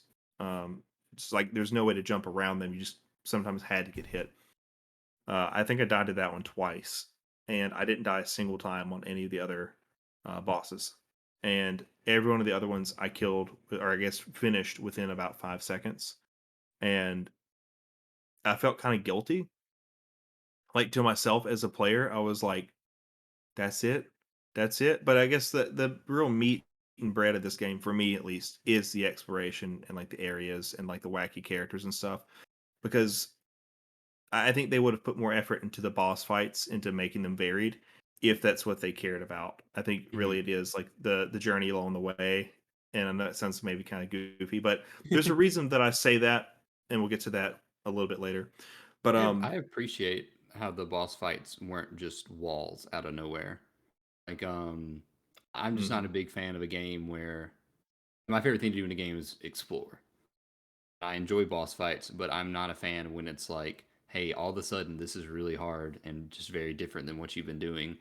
These mhm, boss fights are like pretty easy. I mean, they could have been harder and it would have been okay, but like they're they're inoffensive. They fully take advantage of mechanics that you've been using in the game. Like it's just the platforming, the throwing, and the jumping that you've been doing. There's nothing new. It's not like it's like, all right, here's a sword. Figure out how to use it. Like that doesn't happen. So I really liked how you just jump in and there's some witty dialogue. You get the satisfying animation of like the pig trying to break out of the bag and just drops you back where you came from. And it's like, here's 10,000 experience points or whatever. Yeah, it kind of reminds me of the Super Mario World bosses, where they're like all very similar. Is that the right game? Hopefully, I don't know. yeah, Yeah, but I don't it know. is. that's not one of yours. But That's the yeah, one with all the Koopalings. yeah, and Oh, that's that's Mario 3 that has all the Koopalings. Mario World maybe has some Koopalings, but it also has like really random bosses oh, like Reznor, who's named after Trent Reznor, and he's just a Oh, series really? of Triceratops on a oh Ferris yeah, wheel. maybe I did have the wrong game, but yeah, Oh, yeah, yeah. y'all got the gist of Yeah. it. But yeah, Anyway, it's very reminiscent of some Mario game that I don't it's like remember the Mario 3 number. bosses for sure. Yeah, sure, and. And yeah, so nothing that special about it, and they're all very similar, but they all have unique personalities. So. Oh, one Um, thing I was going to mention about the Haunted Mansion before you move on from there. So, at what point did you guys get the colored bag that was at the Haunted Mansion? Did you get it later in the game, or did you guys get it now? pretty much right then. Right then, okay. I don't So remember. the room That's that the one for the lava. Oh, then I got it right then if it's for the lava. I don't. Oh, I didn't end up doing that lava one until later. I missed that one. Mm, But it was a good thing for me because the room that you get that bag in, there are about 6 or 8 wooden pegs hanging out of the wall. There's water below. And one thing we haven't mentioned at this point is that Tomba can't swim. And anytime he touches water, he takes damage. Well, Mm-hmm. fortunately for me, I didn't realize I missed this bag until till I actually learned how to swim. So this room was very easy for me, but I still fell a lot. And so I was thinking if I hadn't have learned how to swim in the game before I did this room, I probably would have gamed over here a few times trying to get that bag because I just like we had mentioned the difficulties with the wooden pegs earlier. I just kept Swinging. falling and falling, and I was getting very annoyed, and I already knew how to swim, so I wasn't even getting hurt. It was just very tedious for me. And then I can't express how excited I was to get to go back there again later in the game to find something. Yeah, but anyway, I just, so both of you did that before you could swim. How difficult was that room for you guys? Did you fall in the water a lot? I just kept hitting the tops of them, or there's a big delay whenever you're spinning around in the circle when you press the button before Tomba jumps. And I guess I just wasn't getting the good timing for that. Maybe because I wasn't getting damage for it, so I wasn't learning it to not die. Maybe that was it. But I was just having a At that problem with the point, timings. I had the parasol and maybe the grappling hook, like the umbrella, and maybe the grappling hook. So it wasn't a big deal. Like I would just kind of jump, and then if I missed, I would just float and grab it and try I again. didn't think about using the parasol, but the grappling hook was where I was having a problem because whenever you swing with the grappling hook, if you go near one of those other pegs, it's like, oh, well, you're gonna get on this peg now instead. And I was just like, Mm. I didn't want that peg. I wanted the one I was already attached to. I just wanted to click onto that one. But okay, sure. Yeah. So I get that. So I tried that area I think initially. Well, no, I didn't actually. So I tried it later on without using anything because you had to come back to that. But the first time I did it, I had the parasol and the grappling hook, and it with the grappling hook, I'm not sure if y'all used it or were aware of it, but you can control it with the D-pad by hitting up and down, and you can pull Mhm. closer or go further, kind of like Spider-Man, I guess. I don't know, but I use those two things But yeah, together. I think of him like coming like yeah. upside down, you know? You said grappling hook, and I heard parasol, and I was just like, "What are you talking about?" But No, yeah, no. I know. Yeah, I definitely know what you mean. So I use those two things like in tandem, and it worked pretty easily because I would like spin myself, jump, have a super slow falling animation, throw the grappling hook, suck myself up to the next one, and I just kept doing that. And Are you it took Batman? me like maybe a minute. I'm not Batman. I'm your friendly neighborhood Tomba. Oh, okay. John, the only pig bag that I had like trouble getting, it wasn't even like mechanically like I couldn't get to it. It was the orange pig bag. And I Hmm. eventually had to look it up and I was like, how do I get this? And You'll they're have to like, remind it's me. well, yeah, I looked it up on like the Tomba wiki, which exists, and they're like, oh, it's in a chest in Bacchus Square. And I'm like, there is no chest in Mm, Bacchus Square. And so I go and I'm like, yep, there's no chest here. And I'd already done like everything in the village.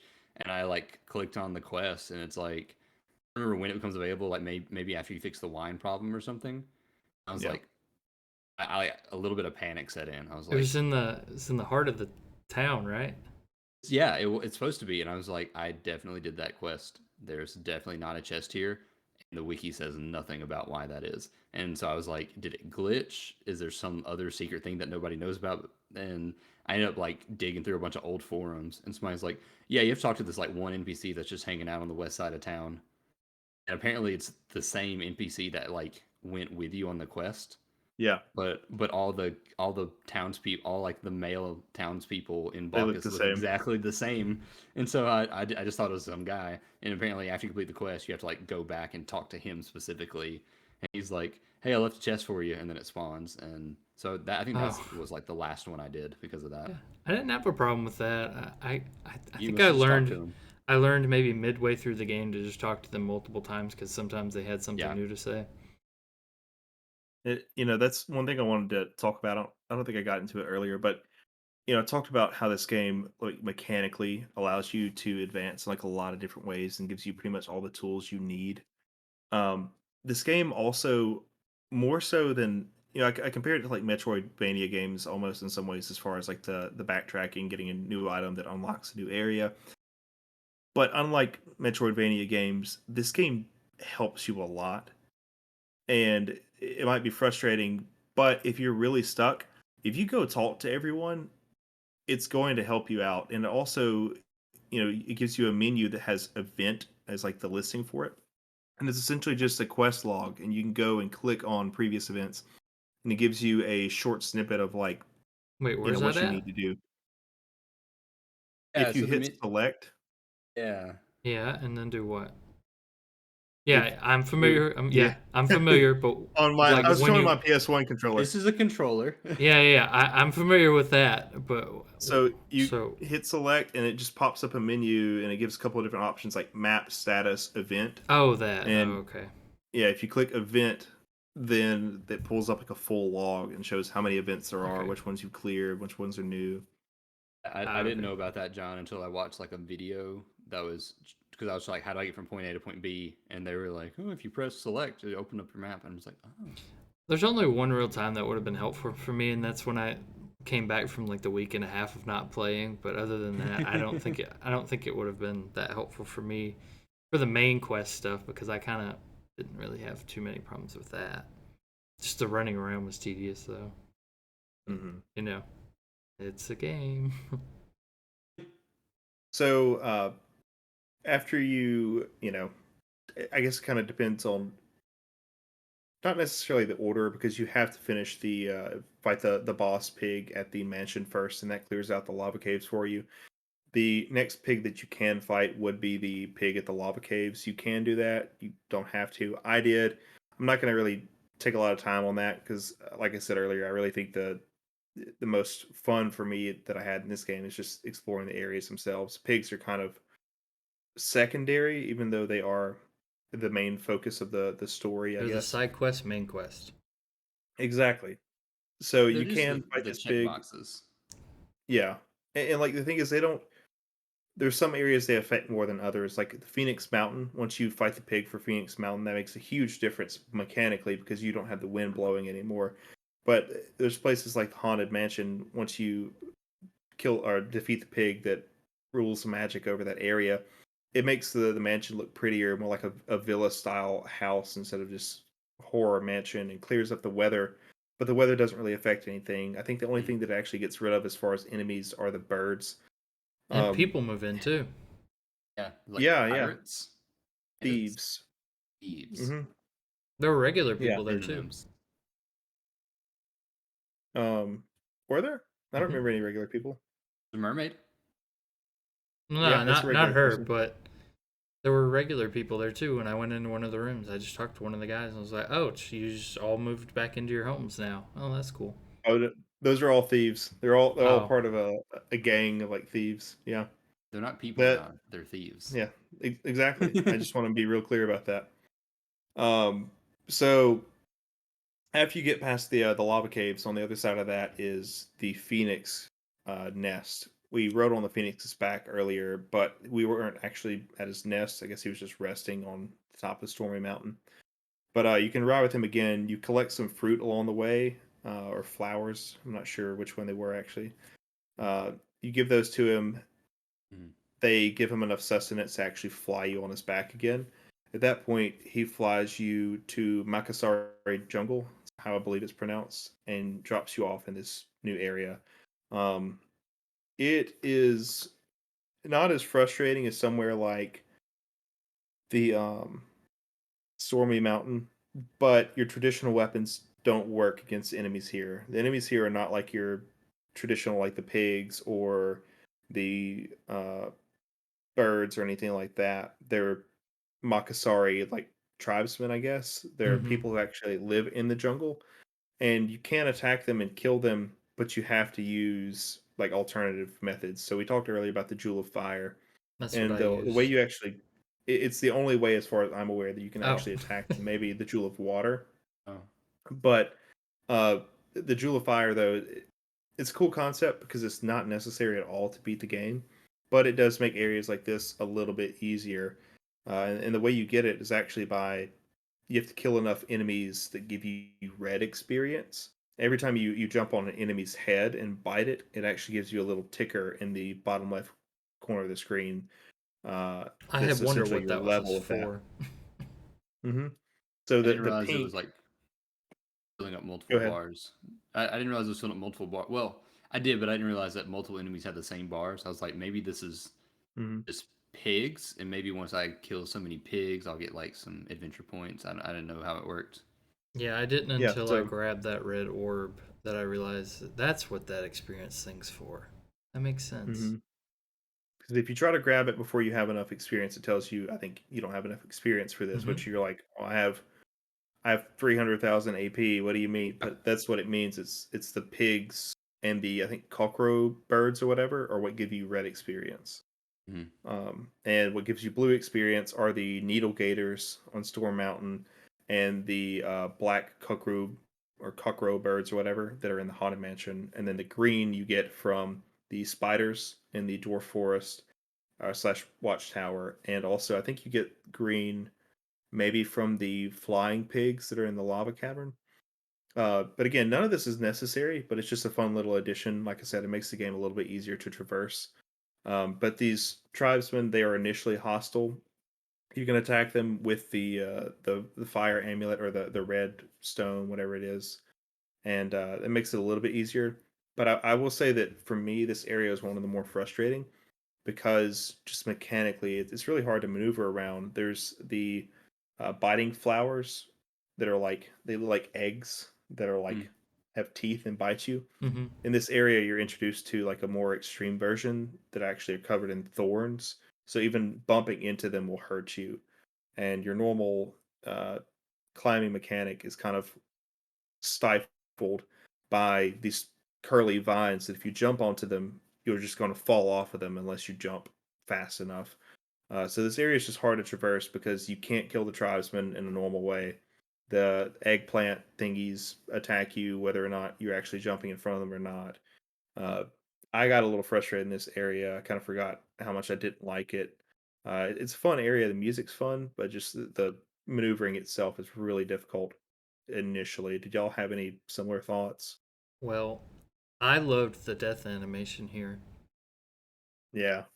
because whenever you die, the whole tribe comes out and jumps around the screen. It's Yeah. Oh, very really? It's funny. like, Yeah, yeah, they're like, oh, Yeah, that's like they're awesome. stabbing you. yeah. Oh my gosh,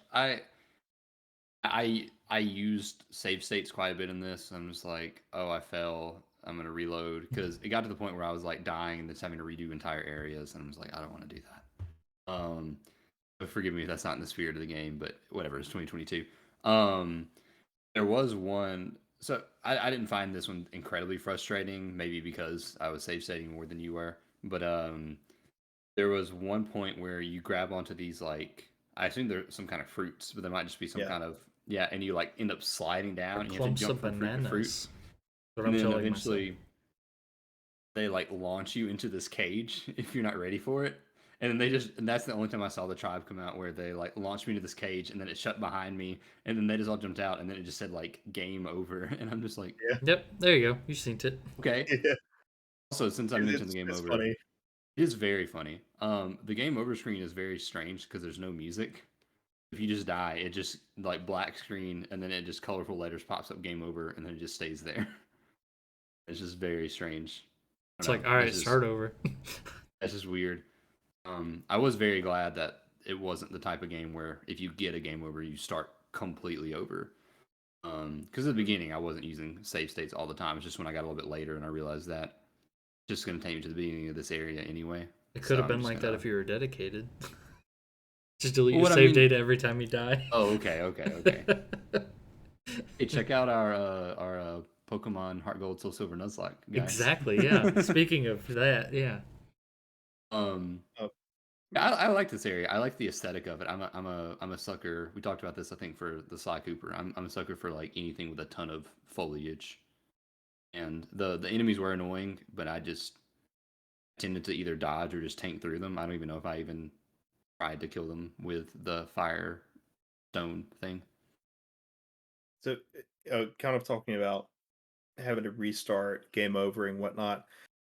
Did anyone have a like final game over? Did anyone lose all of your lives and have to restart at any point? Yeah, I just reloaded the game, yeah. I just reload the save. Yeah. I thought I did. It I just thought that's the only way the send you game to over like the main screen goes screen. up. Yeah, yeah, just Yeah. reload the save, yeah. Okay, I was just curious. There was some point I got down to I'm 2 lives, and then I lost them both whenever I got back on, and I was like, all right, time to reload. How I many? How finished the game many? with 17 lives, so I I was gonna didn't. ask. I think Yeah, I ended with it like wasn't a problem 9, for me. maybe. I ended with like 20 something, which probably tells you how much I save stated. I had like Yeah, 26 lives at the end of the game. the lowest I ever got was at the very beginning of the game with 5. Mhm. At one point, I think I got to like 15, and then I was doing side mission stuff, and I got down to like 6, and was like getting pretty like because I really didn't want to have to try to fight some of these bosses with limited lives. But Mhm. by the end of the game, I finished with 17. It was very easy. It wasn't really a problem for me. Um, I didn't really die I to the bosses, honestly. Maybe no, I didn't either. You twice at good. most. I was really worried about it Yeah. because I think at that point I hadn't fought any of the bosses, but it ended up not being a concern because a lot of them I was able to beat Yeah. within maybe 3 or 4 seconds of starting the fight, which again was almost disappointing. But Yeah, when I fought like the third one, I was like, oh, so everyone's gonna be like this, but with a little extra thing on it. Okay. uh, To so you go ahead. Go ahead. just say, just to bring it back to like the jungle area, there's also this tree you go to and you bite this bird that's outside the tree. Mm-hmm. I'm gonna say for some reason, but I guess it's a bird in a jungle. I guess it has more right to be there than we do. Dinner. Um, yeah, and they're like, hey, you But yeah, should jump on all of these pump rocks because what they do is they put water into the earth, and then this tree that's sentient can get the water and live. And I was like, I found those annoying because I would try to jump off of them and then they'd fall. So I just started not jumping on them. So Yeah, so it's funny you good mentioned luck. that. I actually wasn't missing very many of those at that point in the game. I think whenever I ran around, I hoped I could try to eat the bird again and it tell me how many I was missing, but it didn't. I think it turned out I was missing like less than like maybe 10 of them, maybe less than that. You go back and do it. Yeah. Oh, was Oh, that not a part of the I main quest? I'm Oh. sure you died in my timeline. Oh, well, you see, that was my problem with this game because I didn't look at the quest log or anything. There were some missions I did because I thought they were the main quests, but. Did the same thing. So. yeah. So Oh, this is actually the. Oh, you go ahead. I was just gonna say, I remember now. You get a bag there, but it's not for completing that quest. It's for opening one of the chests. That's what it was. That's Looks why I like a thought it chest was the like main past quest. it. Yeah, but go ahead. So it's the only time I think I actually used a guide was for that because I was curious. Um, I knew it wasn't a part of the main quest, and I was like, I've done enough at this point where I could probably 100% this game today if I really wanted to. So let me see. And so I looked it up, and I saw there was only like 25 of those throughout the game, Oh, I thought there and was a lot more than that. And then I wasn't missing very mm, many at all, so it wasn't even close to there's 10 not a then. lot. I knew They're where very almost front all of them loaded. were. Yeah, exactly. And the hardest to get to where like ones that I'd already gotten. But so I just started at the beginning and went through every one of them, and I got maybe halfway through the list and then jumped on one, and it was like quest completed or like cleared, pump rocks, and Yeah, I I was was like, wondering okay, if it it was was gonna easy. tell me that or not. hmm wasn't necessary, and I don't really know what I got out of it because the tree is like, yeah, I'll tell you anything you want to know, man. Yeah, and And then I tried coming back, and I was like, he didn't tell me anything. Got So adventure points. yeah, I got like 10,000. I guess that's okay. I don't know. They It's a weren't lot of really work. necessary at that point. Yeah. Uh, I was hoping for a little bit more, but it's okay. I'm sure a there was hundred some thousand like adventure greater use, points. but exactly something really useful like that.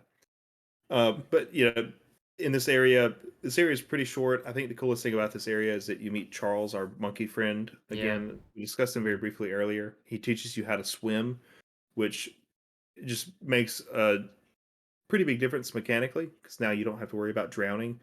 Uh, I think that the biggest thing is you don't take damage when you hit water anymore. I Yeah. will say that I went back and went through pretty much all this game to try to find new fun areas to swim in, and there's really not nearly as much swimming as you would think. There's a whole lot of damage you can take um, from hitting the water, but there's not a lot of swimming itself, and that's kind of disappointing. Um, So, most important question. Did anybody go and swim at the old pond after they were able to swim? Yes. I went diving after I got Yeah. that Oh, well, ability later on. maybe that's what I meant. Yeah. I was Yeah. just say you're the homeboy the frog is down there. It's great. I know, and the turtle. The It's turtle, really yeah.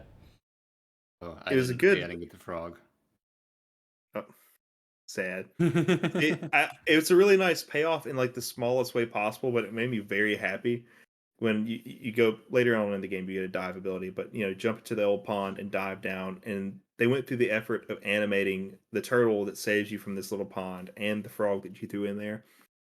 And they didn't have to do that, and it doesn't have any effect on the game itself. but it made me so happy, and just the fact that they felt the need to include those details and like throw in swimming animations for them was just really fun. That's a really nice detail. That's like the kind of touch that turns a game from like like here to here if it's one of those Yeah. games. Um, so after you get this swimming mechanic, there's not like an immediate difference it makes, but there's a new area that's unlocked as well with this called the I actually don't remember it, guys. I'm so sorry. Oh gosh, is it the Village of Civilization? Is that it? Yes, Yeah, that's That sounds exactly right. it. Yeah. It's very disappointing. There's not a lot here in this area. There's not much civilization. the only No, like there's not. civilized hub, I guess arguably the Haunted Mansion, but that isn't in that top-down view. Hmm.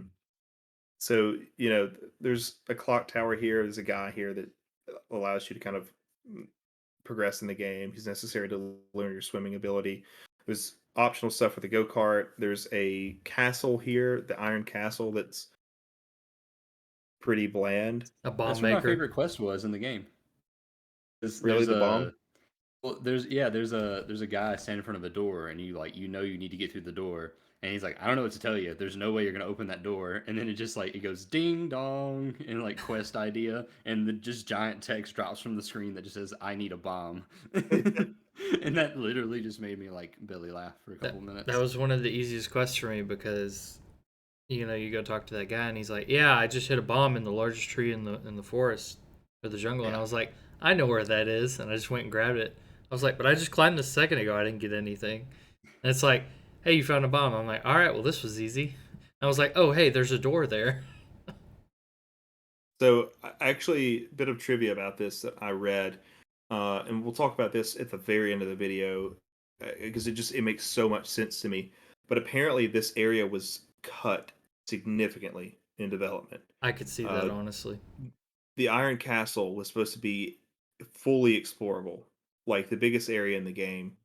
And it makes sense for this area called it's the Y crossing. There's only one save point for these three different areas, and the Iron Castle in the Village of Civilization you would think would be more substantial, considering again this is the end game, and really the most substantial area of the game is the Haunted Mansion at the midpoint of the game. This is the last portion of the game, and it's pretty minimal as far as the amount of exploration that's yeah, available. There's a lot of sure. backtracking that they start throwing in, and I think this is something I couldn't substantiate. So this is entirely me just going off of what I know. But the fact that they cut this area of the game really makes me think they were reliant on backtracking becoming the way to kind of fill the void in the late game, kind of like Dark Souls, I guess. It is a very common thing you see games get to like the end of like this and like, where can we cut this? And like, there's still a lot of work that has to be done on the Iron Castle. Let's just cut that and then throw in these like quest elements, elsewhere.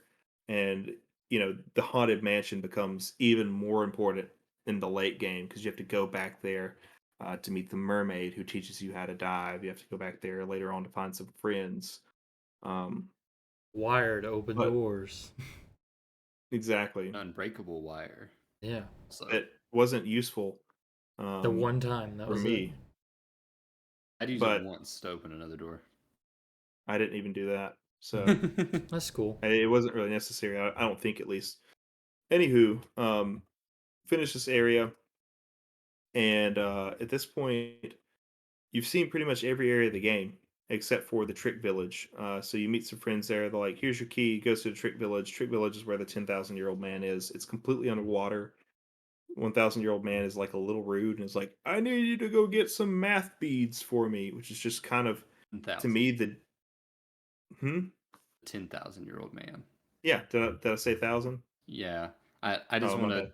cut in really quick and say that it is a very good joke. You just keep Adding a meeting, 0. yeah, just wise elders that are exponentially older than the one before you, where you start with a 100-year-old Yeah, man. It's like, wow, okay, that's really old. And then by the end, you get to the spoilers of the million-year-old man. I just think it's really good. yeah.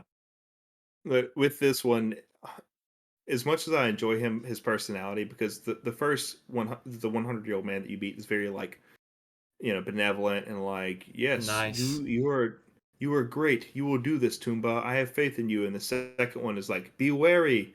You must do this, and or things might fail. And then the third one is like, go find some math beats for me. I don't like you.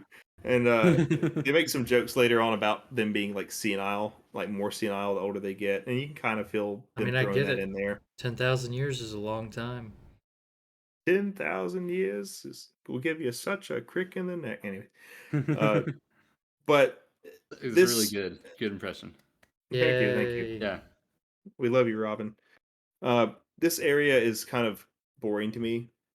Uh, I wish I could say more, but again, this is the end of the game. This is the last area you really get. No, second to last area you get to explore, That's and fine. it's literally just the swimming mechanic is where the first time you get to use this, along with the diving. I'm not gonna really go into that, but It's the good. diving and swimming, it feels great. Like Hmm. mechanically, it's awesome, but it feels extremely underutilized. There's this underground like kind of puzzle that's like an extrapolation on the teetering mechanics that we see earlier in the game in like the watchtower. But really it's not that interesting. There's fish that bite you, but if you've been keeping up getting your vitality upgrades, I didn't die once. I could just spam the swim key and get away from them. And they put plenty of berries to make it easier so you Oh, wouldn't yeah. die. There were plenty. I don't know. Which was nice. It's nice that they did it because I really didn't want to have to redo that. But to me, this area didn't stand out enough. This is the only time you really get to use this dive and swim mechanic, and it was kind of bland. I don't know. What do you guys think? That was fine. It was very one and done. I was okay with I that. mean, yeah, it does feel good though, and I feel like that's worth like the swimming feels good, and swimming in video games never feels good. So I just think it's worth giving the game its flowers on that because that's impressive, even if it is underutilized. Because you're right, this is really the only section where it's more than just a way to get across a small gap. And it isn't very interesting. It's just kind of menial labor, but you collect them, and the swimming's fun. So that's really all there is to it. Once you get all these beads for our 10,000-year-old wise man, you bring them back to him, and he gives you the 10,000-year-old key. Tells you, yeah, go access the underground maze, which I'm assuming you all did. There's a crack in the watchtower early in the game. You see it, and you probably broke it intentionally or by By accident, and you're mistake. like, what is this? For me, I know as a kid, I threw one of the spiders into this crack, and it Hmm. broke, and I was like, "What? What is this?" And it's great game design because they put this little crack there, and they intentionally give you a spider there. And any of the enemies that you throw them, they just go spinning, spinning, spinning. More than likely, you're going to hit it with that spider at some point. Mm. And when it breaks open, it actually gives you a new quest event, and it's like, "What's under the watchtower?" or something like that. Um, well, at this point, it reveals to you that there's actually an elevator in a whole underground maze. Um, Once you go into the underground maze, it's right now you're in the end game. There's not much of the game left at this point. Um, I don't really have much to say about it other than there's a couple of items down there for an optional quest with Masuno. I think the witch is her name. Did any of y'all go back, or either of y'all go back and find the witch? Yeah. I don't remember the witch. It's There's completely miners down there. optional. There's like the red fortune teller who tells you where like the second Blue. set of pigs, blue, whichever, the second set of like evil pigs are. So if you do go there early, like that's how you find out, or like get Hmm. more hints about those locations. I think at that point I'd already gotten all the bags, whether my own volition or the work of the wonderful people on the Tomba wiki. Yeah, who's the witch? To upgrade your The, weapon. hmm it's pretty cool. So if you've got the crystal balls earlier, along with the dirty mirror, you can give them both to the witch, and she's like, "Oh, thanks. Here, let me see that." And she takes your grapple and your blackjack and combines them into the new best weapon in the game called the grapple jack. Oh, cool. Um, It just saves you from so having to swap between the two. Yeah, that's it's really really cool. convenient. And it also can kill any enemy in the game, with the exception of the Makasari. The jellyfish. So yeah, those two. But any enemy that could have been killed previously with a stone boomerang can now just be killed with that. So that's pretty nice. Um, Yeah, the original PS1 controller had like shoulder buttons, right? Yeah. mhm. Yeah, I, R1 I and was, R2 yeah. Do those do anything in this game? menu control for the most part. Yeah, that's what I was thinking. That it because John, you mentioned having to switch back and forth between like the grappling hook and the blackjack. I was thinking like it would have been nice if you could set like two or three items, Like a then preset. use the R button to like shuffle through them, you know. And I don't know, maybe we just weren't there in terms of game design quite yet because that wasn't something that came until later. But that would have been really nice because there were a lot of times where I was just like, yeah, it'd be easier if I had the graphic hook, but also I would have to open the menu and then select it and open it again and reselect. And I'm just going to brute force my way through this, and that usually took longer. But it would have been nice to be able to like quickly swap between items. But as far as we're talking about with the witch, no, I completely missed that. So I missed out on the best item and just had my crappy stone boomerang the whole time, I guess. I mean, Stone It's Boomerang's not good. that bad. Yeah. I Yeah. know it was You don't get fine, it till especially near the because end of the game. yeah, especially because like with the bosses, you don't need to hit them anyway. You just jump on them. hmm that's another thing that's really cool is you can use the blackjack the entire game. Like, Hmm. you're not, and you can use the normal shorts the entire game. You're not required to upgrade your equipment at all. There are things like the grapple that are required, but parasol's not required. It would suck at some points, but uh, again, they kind of allow you to make your own decision on how you play through it. If you miss a chest, you're not screwed. Yeah. I think it's very But funny that the parasol is not like an item that he holds in his hands. It's just like On his back. he like took the curve and like hooked it around his bottom belt loop or something and just runs off with it. or somewhere worse. Um, Yeah, Come like his on, belt loop. Ryder. His belt loop, Ryder. yeah, come on. That's Anyway, where what looped happens it. next, Ryder? So in the underground maze, there's a couple items there. Like I said, you can take them to Masuno, and she'll make golden candy for you.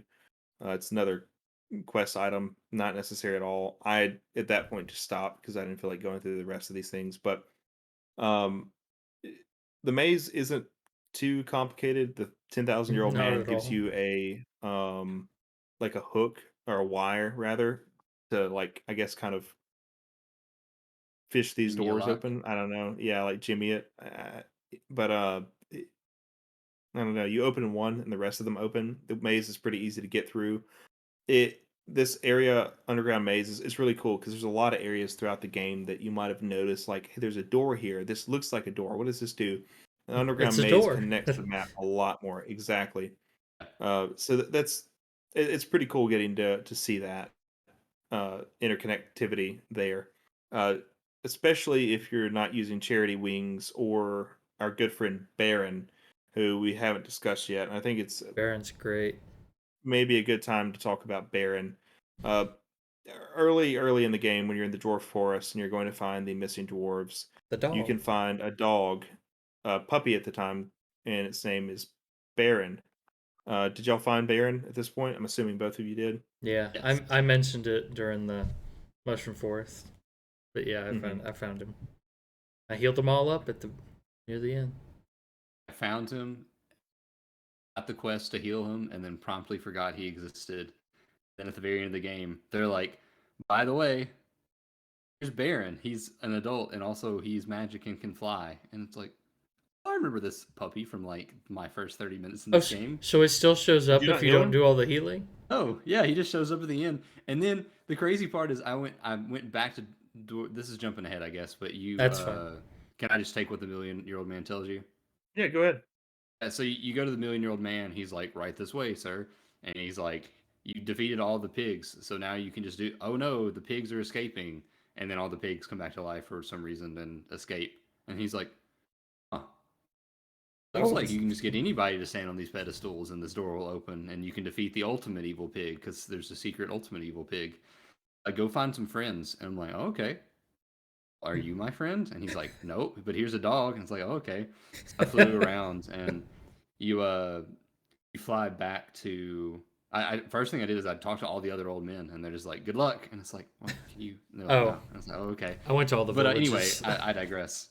I flew back to Dwarf Village and I went and talked to the lady. I was like, "Oh yeah, you were like taking care of this puppy," and then she's like, just does not acknowledge the fact that you have Baron with you at all, and she's just Mm. like, "Hey, I really need this medicine to heal Baron," and it's like, "Oh, here." Wow. And I gave the medicine, and it's like, "You completed the quest." You And found I a was like, maybe just loophole. because I'd already started the quest, they didn't have a way to like write me out of it. But then I talked to her again, like, "Oh, I healed the dog. Maybe you'll help me now." No. And she was like, I really need this other thing to heal the dog." And I'm like, "Okay, Seaweed. I'm just gonna leave." Yeah, seaweed. I was like, I'm done." And then I talked to some random dwarf outside. He's like, "Yeah, we're friends. I'll help you." I was like, "I don't even know who you are." Yeah, he wasn't there That's before. I really can interesting. confirm. Like they weren't there Yeah. One of the before. dwarves you rescued. Is the idea? Yeah. Maybe. Maybe. Because there's a whole bunch of just random dwarves, and I mean, I think all the villagers and people you help are like, "Yeah, you helped me, Toomba. You're awesome." But so this is actually, I think, my biggest criticism of this game comes at this point after you've already defeated all the pigs, you've had your fun, and you've made some good friends along the way. But after you defeat all seven of the pigs, there's the final eighth evil pig, which is fine. That doesn't bother me. He warps away all the other seven, and you're left with these pedestals, and the million-year-old man tells you have to get your friends. Well, my thought immediately was, okay, Charles is my friend. Yeah. Hmm. Um, Yan is my friend. Mm-hmm. Um, the dwarf elder is probably my friend. The boatman is probably my friend. That's four right there, and then you have The dog logically the makes sense wise too. men. So I don't Oh know. yeah. Seven. I could go get the other three wise men, and the million-year-old wise man would just like, what? No, not at all. Their dialogue options did not change at all, and I was just like, I don't know. And so I started going to the dwarf village and talking to everyone, and then talked to one of the dwarves. And at this point, I just been running around the game for so long, I forgot who was or wasn't there. And dwarf was like, "Yeah, I'll help you, Toomba," and I was like, I don't know about this. And the game doesn't give you a lot of direction at this No. point. And this is, I think, again, where potentially the end of this game getting cut with Iron Castle. I'm not sure if this is actually the reason why this happens the way it does. But I mean, the million-year-old man tells you, he's like, go find seven friends, and if you can't find all of them, come back. So I found him, and I found a man at Bacchus Village, and I was like, this is all I can find. I'm sick of this crap. I'm ready for this game to be done. And this is really sad because I was thoroughly enjoying this game, but I'd spent at least 30 minutes looking around and couldn't find anyone else. So I went Mhm. over to the million-year-old man, and he's like, "Go find seven friends, and if you can't find seven, come back." And I was like, but I I'm just I'm did." right And I here. went and looked for like, yeah, exactly. I was like, I went and looked another 15 minutes or so, and then I ended up saying, "All right, I can't do this anymore." And I looked it up, and I saw a picture of who all was there, and was like, okay, so like None of you four existed. out of the seven just appeared at the last portion of the game. A lot of them are from Iron Castle. Actually, three out of the seven. Yeah, I just went And to every village and stuff and talked to everyone and went from there.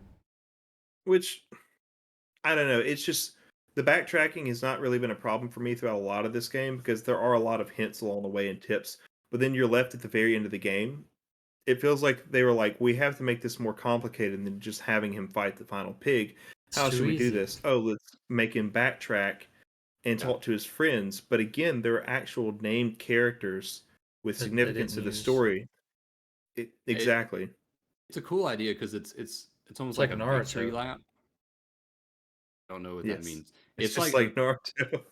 Gotta have it's your like a friends. victory lap where it was like, all right, well, this is the end of the game. Like, go through, say hey to everybody one more time, and then you'll be good. But again, like you're saying, it's not going back and like reconvening with the people you've met along the way. It's Finding literally seven random random people. NPCs that have spawned Hmm. for the purpose of being used in the side quests, and it's just like it's Okay. not good. I felt the frustration you felt, Ryder. Except after 20 minutes, I was just like, I'm and I just looked it up. And again, maybe it's terrible. I don't feel the need to defend myself for using walkthroughs. I think that's a perfectly acceptable way to play a game. I know that we like to joke with each other about doing that sometimes, but this is one case where like if you're going to play this game, Just when they give you that quest, just look up where they are because it's just going to put a bad Yeah. taste in your mouth for the last like 30 minutes of the game. I think this entire game up until this point is completely playable without one because I did, other than for one side quest, and that was just to make it more convenient on myself. It wasn't because it was impossible, and it's the pump rocks. It's just because I was like, yeah, I don't feel like having to go through every single area, and so I just looked up which areas had them and went through it. And again, it was a side quest, regardless if you use it or not. It's not a big deal, but you can play through the game without using a guide at all. But this last mission, I think, like Kurt said, it will put a sour taste in your mouth because as I wanted to 100% this game, and I got pretty close to it, but was just so frustrated by having to find my friends at the end of the game, friends that I said whatever, I'm just going to look it up. And again, part of these people, like from the Iron Castle, that was what was really frustrating to me, is because it's like I was that. there for That's why I five feel like a minutes. lot. Exactly, I spent less time there than anywhere else in the game, but I had three people from the village of civilization. So that's why I think that some parts of this game that were cut remained in like that, where like it makes sense that the guy in the clock tower and the guy with the go-kart and the guy in the actual castle itself would have been my friends if I'd spent more time there, but I didn't. um and you know I said a big part of the my frustration with the backtracking really hit home with the haunted mansion. Again, it's a really cool area, a great showpiece for this like idea of the foreground and background and the 3D world that they've created, that actually modeled. But when you have to go back to it over and over and over again, it's really frustrating. And then at the end of the game, I went through every single room trying to find this last thief that I needed. And then eventually I looked it up, like specifically, like where is the thief, and he's in the very last room that Mhm. John was talking about earlier, that has like all the pegs you have to go up. And that was when I actually became extremely frustrated So nice, you do it with the twice. game. Yeah, no, I at that point I was like, I'm not going to 100% this. I could if I'd spend another 30 minutes, but I'm just ready for it to be over with. So I got the guy and just finished the game. Yeah. Um, we've kind of talked about this a little bit. I know, Kurt, you've given your thoughts on it. John, did this? I know you said you went through all the villages. Did you feel any similar frustration, or were you fine with it? The hardest one to find was the haunted mansion one. Um, I mean, you find all of them in a village, so I didn't really have that much trouble except for that last one.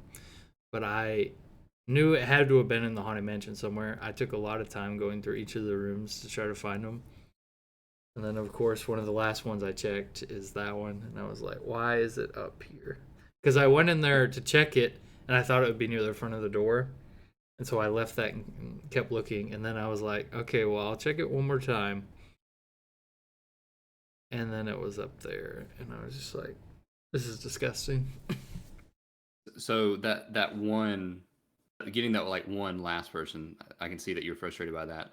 But overall, like just the concept of going and finding these NPCs, did you like it? Did you dislike it, or were you kind of just apathetic to it?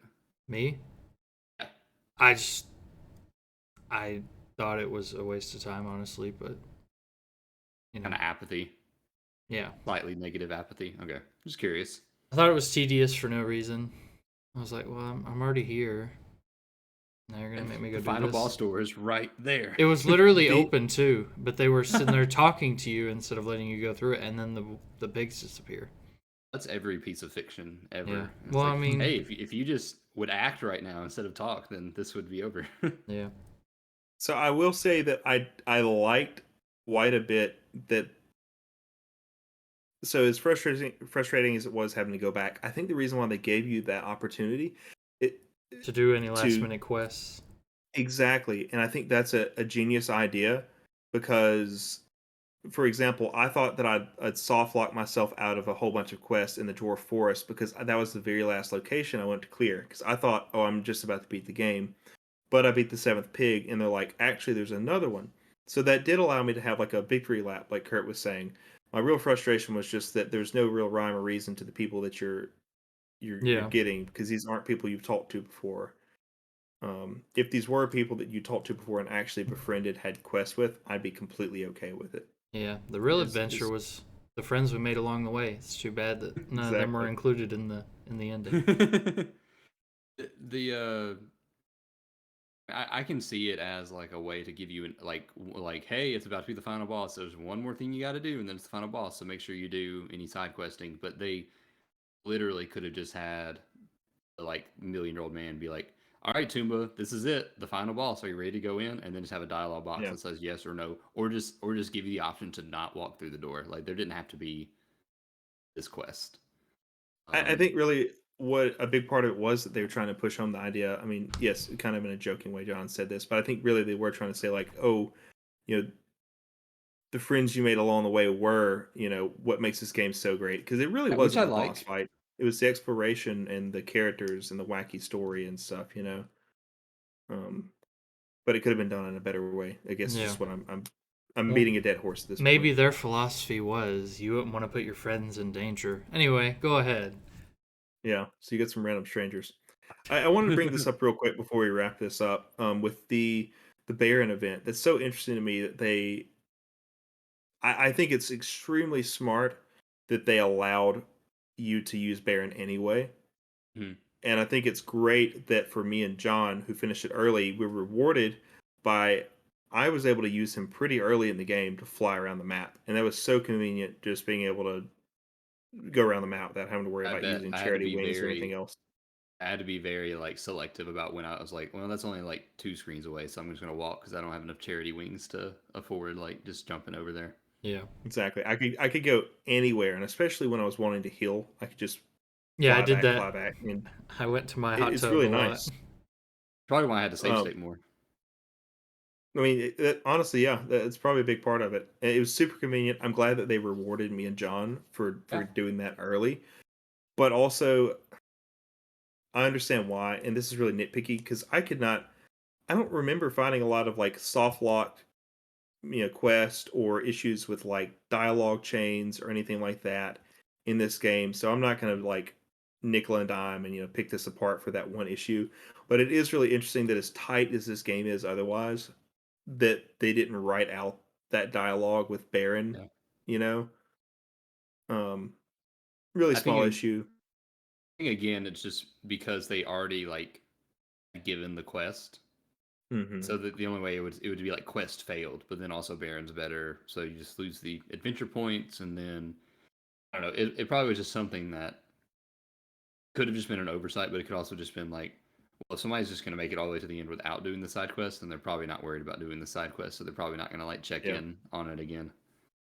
Th- I But yeah, I thought about that. The only problem is you have to go around and find your yeah, that's true, and friends. talk to everybody. So, you know, It's probably anyway, just so oversight. That's a weird yeah, little thing. after you finish all of this, get all your friends together, you go to fight the final pig, the black pig, who tells you that he actually created all the other pigs and that he's done all this because it's just a game for him. Uh, Let me Same. explain a little bit. Right before this, the 100 goodness, the million-year-old man tells you that the pigs have actually stolen all the gold because there is evil power held within inside of the gold, and it like strengthens their magic. So that's why they stole the gold in the first place. But we fight the final pig in a treasure trove on, I guess, the pig island. This boss fight is just like the others, and this is actually the fastest I've finished a boss. And I really wish Yeah. I would have been recording this because it was. I literally like laughed very sad. I was like, like that was the because he appeared in front of me. I jumped on him, and the bag was perfectly positioned like this in front of me, and I threw him in, and the game ended literally in under 3 seconds. And I Yeah. was like, wow, that was a lot, and the game Anticlimactic. just ended. Yeah, Yeah. exactly. The cutscene and stuff at the end is fun, but I'll let y'all talk about your. I mean, do y'all have similar experiences with this boss fight? To me, It it was the didn't least interesting, it didn't take actually. long. I It mean, was a pretty the people straightforward will see fight. mine, so it didn't take long. took me longer than that, probably just because I missed or whatever. But it wasn't this mountain I had to summit at the very end of the game. And once you finish the game, you're rewarded with a maybe the shortest credits I've ever seen in a video game. It's crazy, just the difference between. I mean, I think me, Kurt, and Joseph talked about this in our Wario World video about how small the development team was for that, but this team was just so small by comparison. I mean, the entire credits was like maybe 30, 40 seconds long, and you're rewarded with a nice little snippet of animation about Tomba kind of riding off into the sunset with his new friend dog Baron, and Baron flies off happy, and you get your. I was sitting here thinking the whole time, like, where's Grandpa's bracelet? Where's Yeah. Grandpa's bracelet? I did this whole thing for the bracelet, and you're not even wearing it. And at the very end, you see that it's laying right there on top of his food, It was and really sweet. it's a nice little ending, but also kind of funny because it's like you didn't learn anything. You didn't learn anything. You're gonna lose it again. Put on the bracelet. But Just Well, I eat think it. I don't. Just eat it. I don't. I didn't interpret that as like, oh, this is Tomba's like food stock. I This is his interpreted that as. treasures. Oh, I interpreted it as like this is like a memorial that he made. for Grandpa, Yeah, he's like, people leave flowers, and some cultures hmm leave like baked goods and that kind of thing. It's like he yeah, just left a bunch of fruit, and then he left the bracelet, and then he's like, all right, I'm gonna go off and live my life now. I do appreciate that ending because like he set out for the bracelet, but then it really, I guess going back to this, it was the friends I made along the way. Like the adventure was worthwhile, and yes, I went out for the bracelet, but I don't need the bracelet because I I never have a knew how to dog now. swim. I never knew how to like animal sprint, all this stuff. Yeah, I have Learn a a flying language. dog. Yeah, exactly. So the whole game is about learning about life. Um, and actually, I wrote this Oh little no, not another snippet after I speech. finished. Now, this isn't not similar to the Just out Wario of a World, scroll. so don't worry too much. It's not that long, but I just I finished it and thought this was like kind of funny, so I was like, all right, I'm going to write this down. But this game is actually anti-capitalist. The enemy is a group of Oh gosh. 7 pigs that are super powerful and rule over legions of stupid pigs that follow blindly. Yeah, it's just pretty self-explanatory there. Their power comes from gold, and the more gold they have, the more powerful they are. Toomba lives by himself and only wears pants like out in the wild. His hair is unkempt and pink, probably from some like weird vitamin deficiency or something. And he's like intent on taking out these pigs. He's some sort of anarchist or something. So there's like serious political undertones here. That's all I got on that. But Definitely. it was just funny. It just like popped into my head like gold pigs. Wait a minute. But Well, anyways, so we've reached the end of the game. John, do you have something you want to say before we go into I kind was of I final was thoughts? Or I was gonna go over the end AP and the events found and cleared.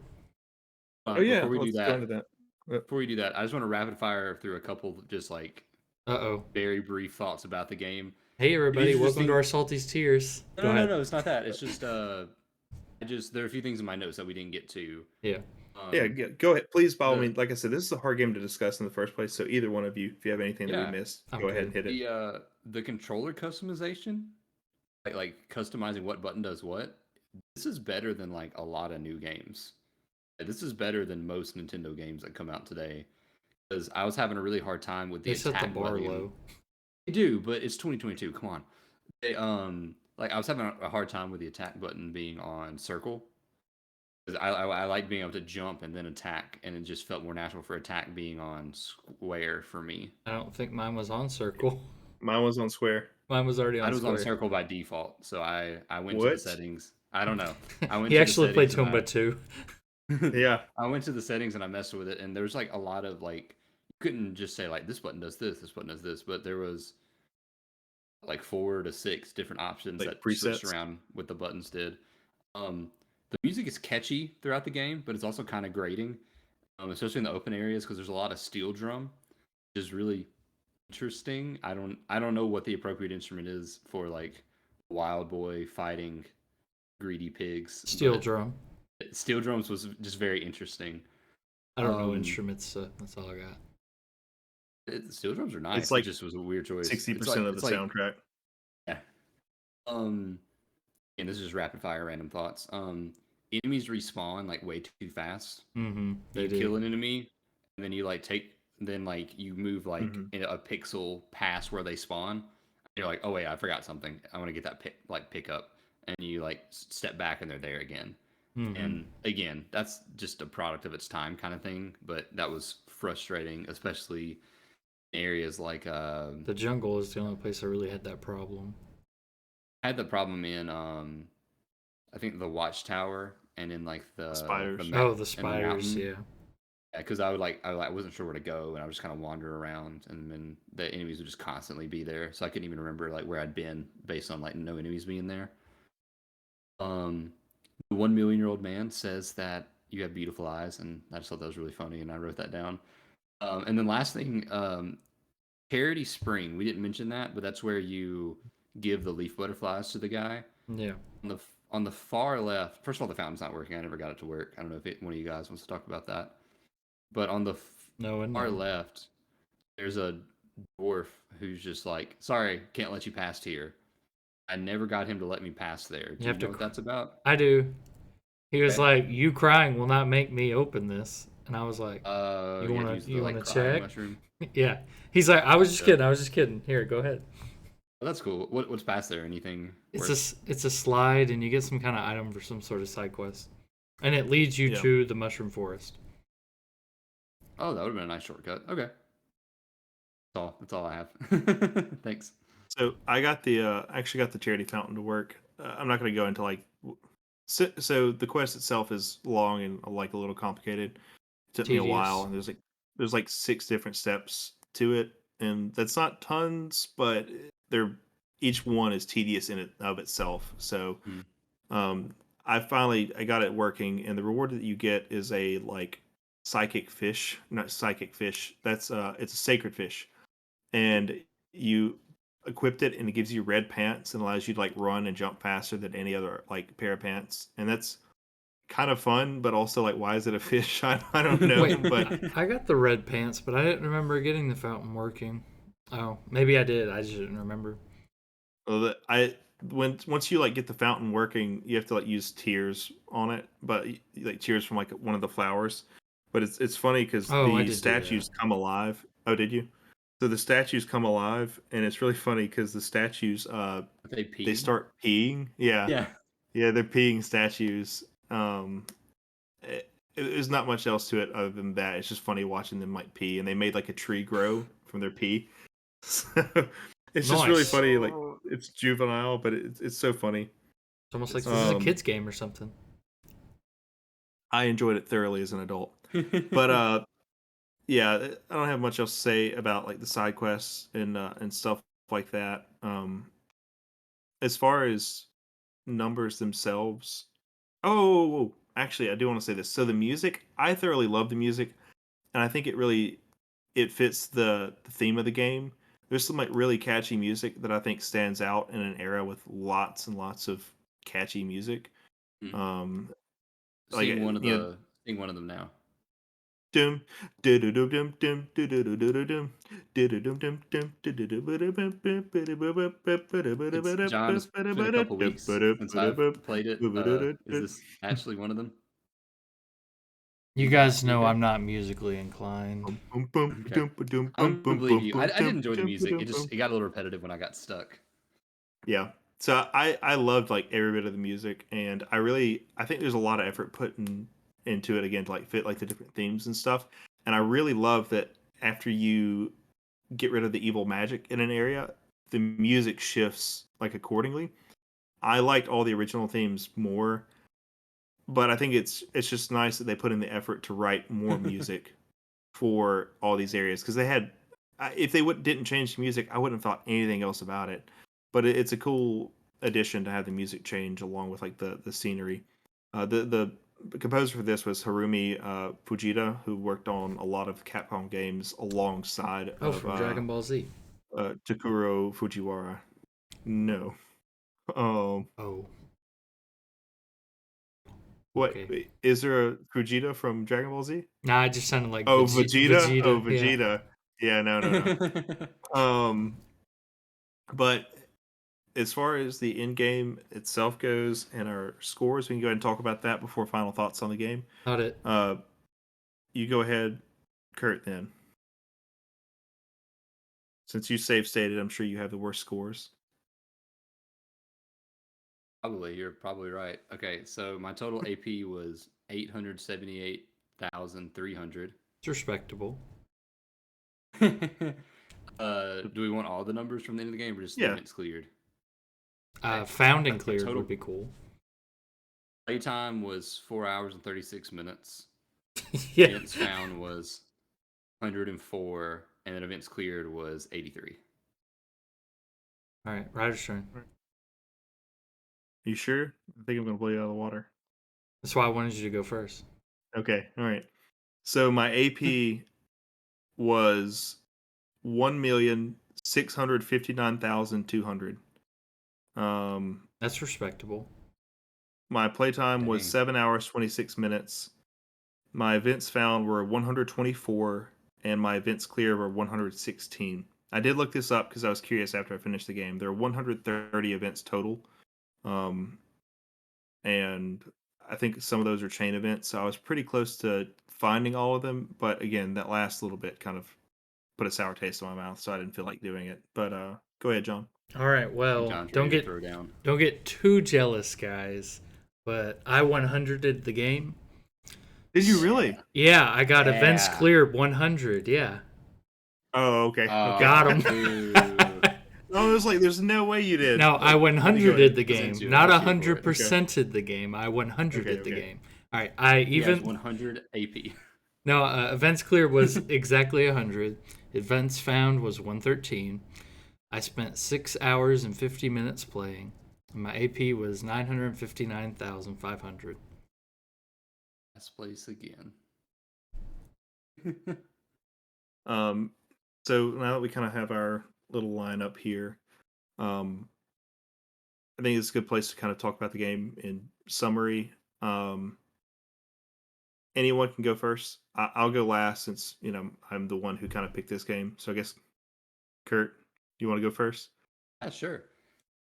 I was telling Megan before I came in here to record, it's like I got to decide whether or not I like this game because I'm about to talk about it and I still don't know. But I think I've come down to I liked this game. I liked it quite a bit. There were definitely parts that were frustrating, and you've heard me talk about those over the last, 3 hours we've been going almost. This is the kind of game that I think if you like playing older games, or if you like wacky games, and you don't mind older games, or you like platformers, that this is a game that you should check out. And I think that you should start it without a guide. And if at any point you're like, this isn't fun because I don't know what to do, then you should pull out a guide. Because I spent a good hour or so one evening just being really frustrated and like, this game is garbage. I'd have no idea what I'm supposed to do, nowhere to go. Everything looks the same in this area. What's going on? And then I looked it up and I was like, oh, it's just right here. And I went through there, and then I was great for another hour and a half, and then I got stuck again. And this is a game that's worth playing, but don't feel like you can't get help if you need it, because it's not worth being frustrated for that long. So overall, to say very little with a lot of words, play it. It's good. All right, How so about you, John? my turn. Overall, it was okay. So I've learned that I don't really like 2D platformers as much as other genres. So I'm not going to say that I recommend this, because I've realized, thinking of the other games that my friends play that are 2D platformers, and every time they bring them up, like, yeah, you should play those, I never yeah, I'm going to do that. No, I never have. The only 2D platformer I can really say I played a lot is Mario, and that was just because it was the game, at the time. It's Mario. Yeah, exactly. So, it was all right. There were the reason I'm saying I don't recommend it though is because there were more times I was frustrated than were times that I was like, that's funny, or I enjoyed that. So that's ultimately why I'm going to say I just didn't like it that much. So, but I mean, overall, the concepts of the game, especially for the time, were very unique. Especially running around biting everything. That's honestly pretty funny. and just the wacky quests that had you going on. Maybe if I knew there was a quest list, I maybe would have felt more inclined to, finish some more of them. But that's kind of on my part for not realizing that the select button did anything. But there were a bunch of other buttons on my controller that also didn't do anything, so I just assumed it probably didn't do anything. So, but that's kind of on me. But overall, it was an interesting game. But it's probably not something. I probably wouldn't go play the second one. So there you go. So I will say before I get into mine that the second game is similar, but it's also a 3D platformer. So they took the series in a very different direction and critically did just as well as this game. Um, Very different though. So I don't know if you like Spyro or, you know, not really in the vein of Super Mario, but more like Crash Bandicoot 3D platformers, maybe a good option for you. Um, as far as my review of this goes, um,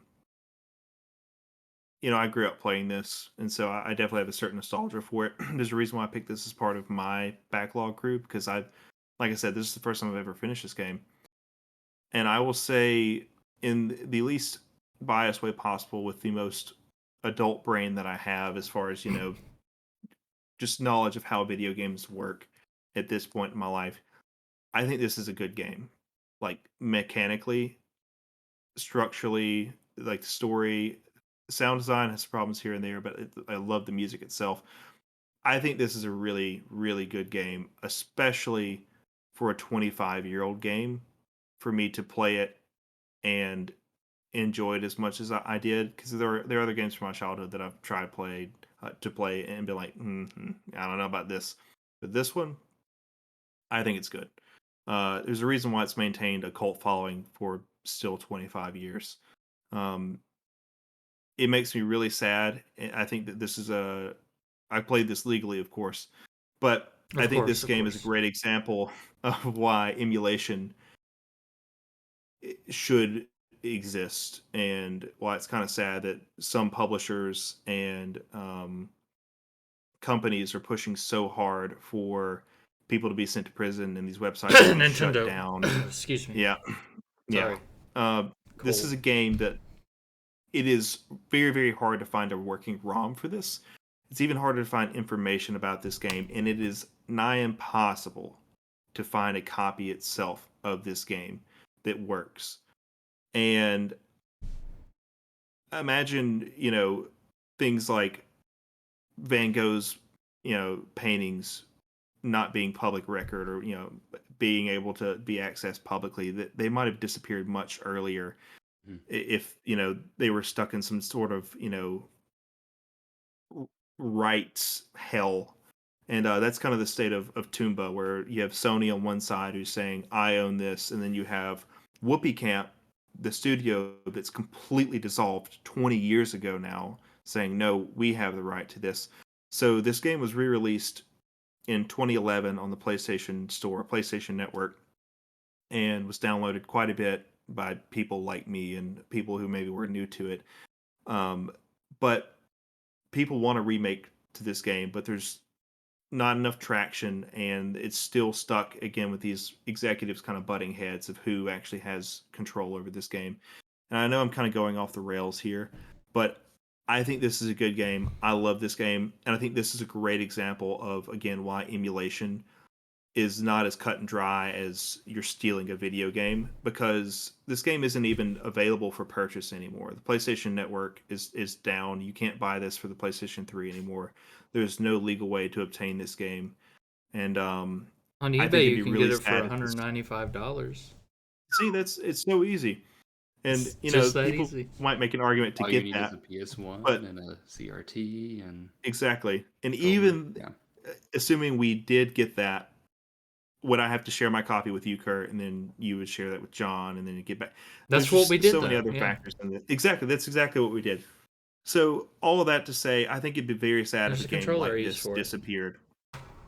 There are so many other video games, great examples that have disappeared, Mm. and I think there's movies and books, um, dozens, hundreds, thousands, millions of art pieces of art that just disappeared throughout history because there were not regular access to it, and there's no reason in this day and age for there not to be.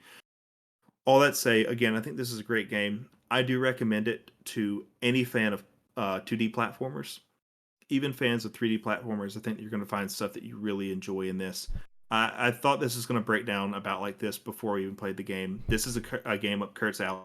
I could see his frustration was going to come through in some points just because it is a little hard to tell what you're supposed to do, where you're supposed to go. And I didn't think John was going to love it just because I know he doesn't like platformers. But I think, again, it's worth playing so that there is more exposure to something like this. I do recommend, again, to any fan of platformers, I recommend it to anyone just because it is an interesting part of video game history, and for the reasons I've already said, that it's art and it should be preserved. Um, Anyone else have any thoughts? Anything else to say today? I think it's important that we throw in, like, I guess 2 out of 3 of us enjoyed it. John, you're outvoted. This gets our Press A to Talk seal of quality. So that's exciting to add another one to that. Um, I don't mean to hijack your outro, Ryder, but I agree with everything you said about emulation and ROMs, and it's a big ordeal, and it's not black and white, but it isn't black and white, so you can't just, you know, be like, oh, this is someone's property, blah blah blah. If they're not going to do anything with it, then it's going to disappear, blah blah blah. Anyway, not to rehash what you've already said. Backlog Crew is back. Thank you guys for watching, and I'm not going to steal your outro, Ryder, but we're planning on doing another one soon for Mario Kart 64.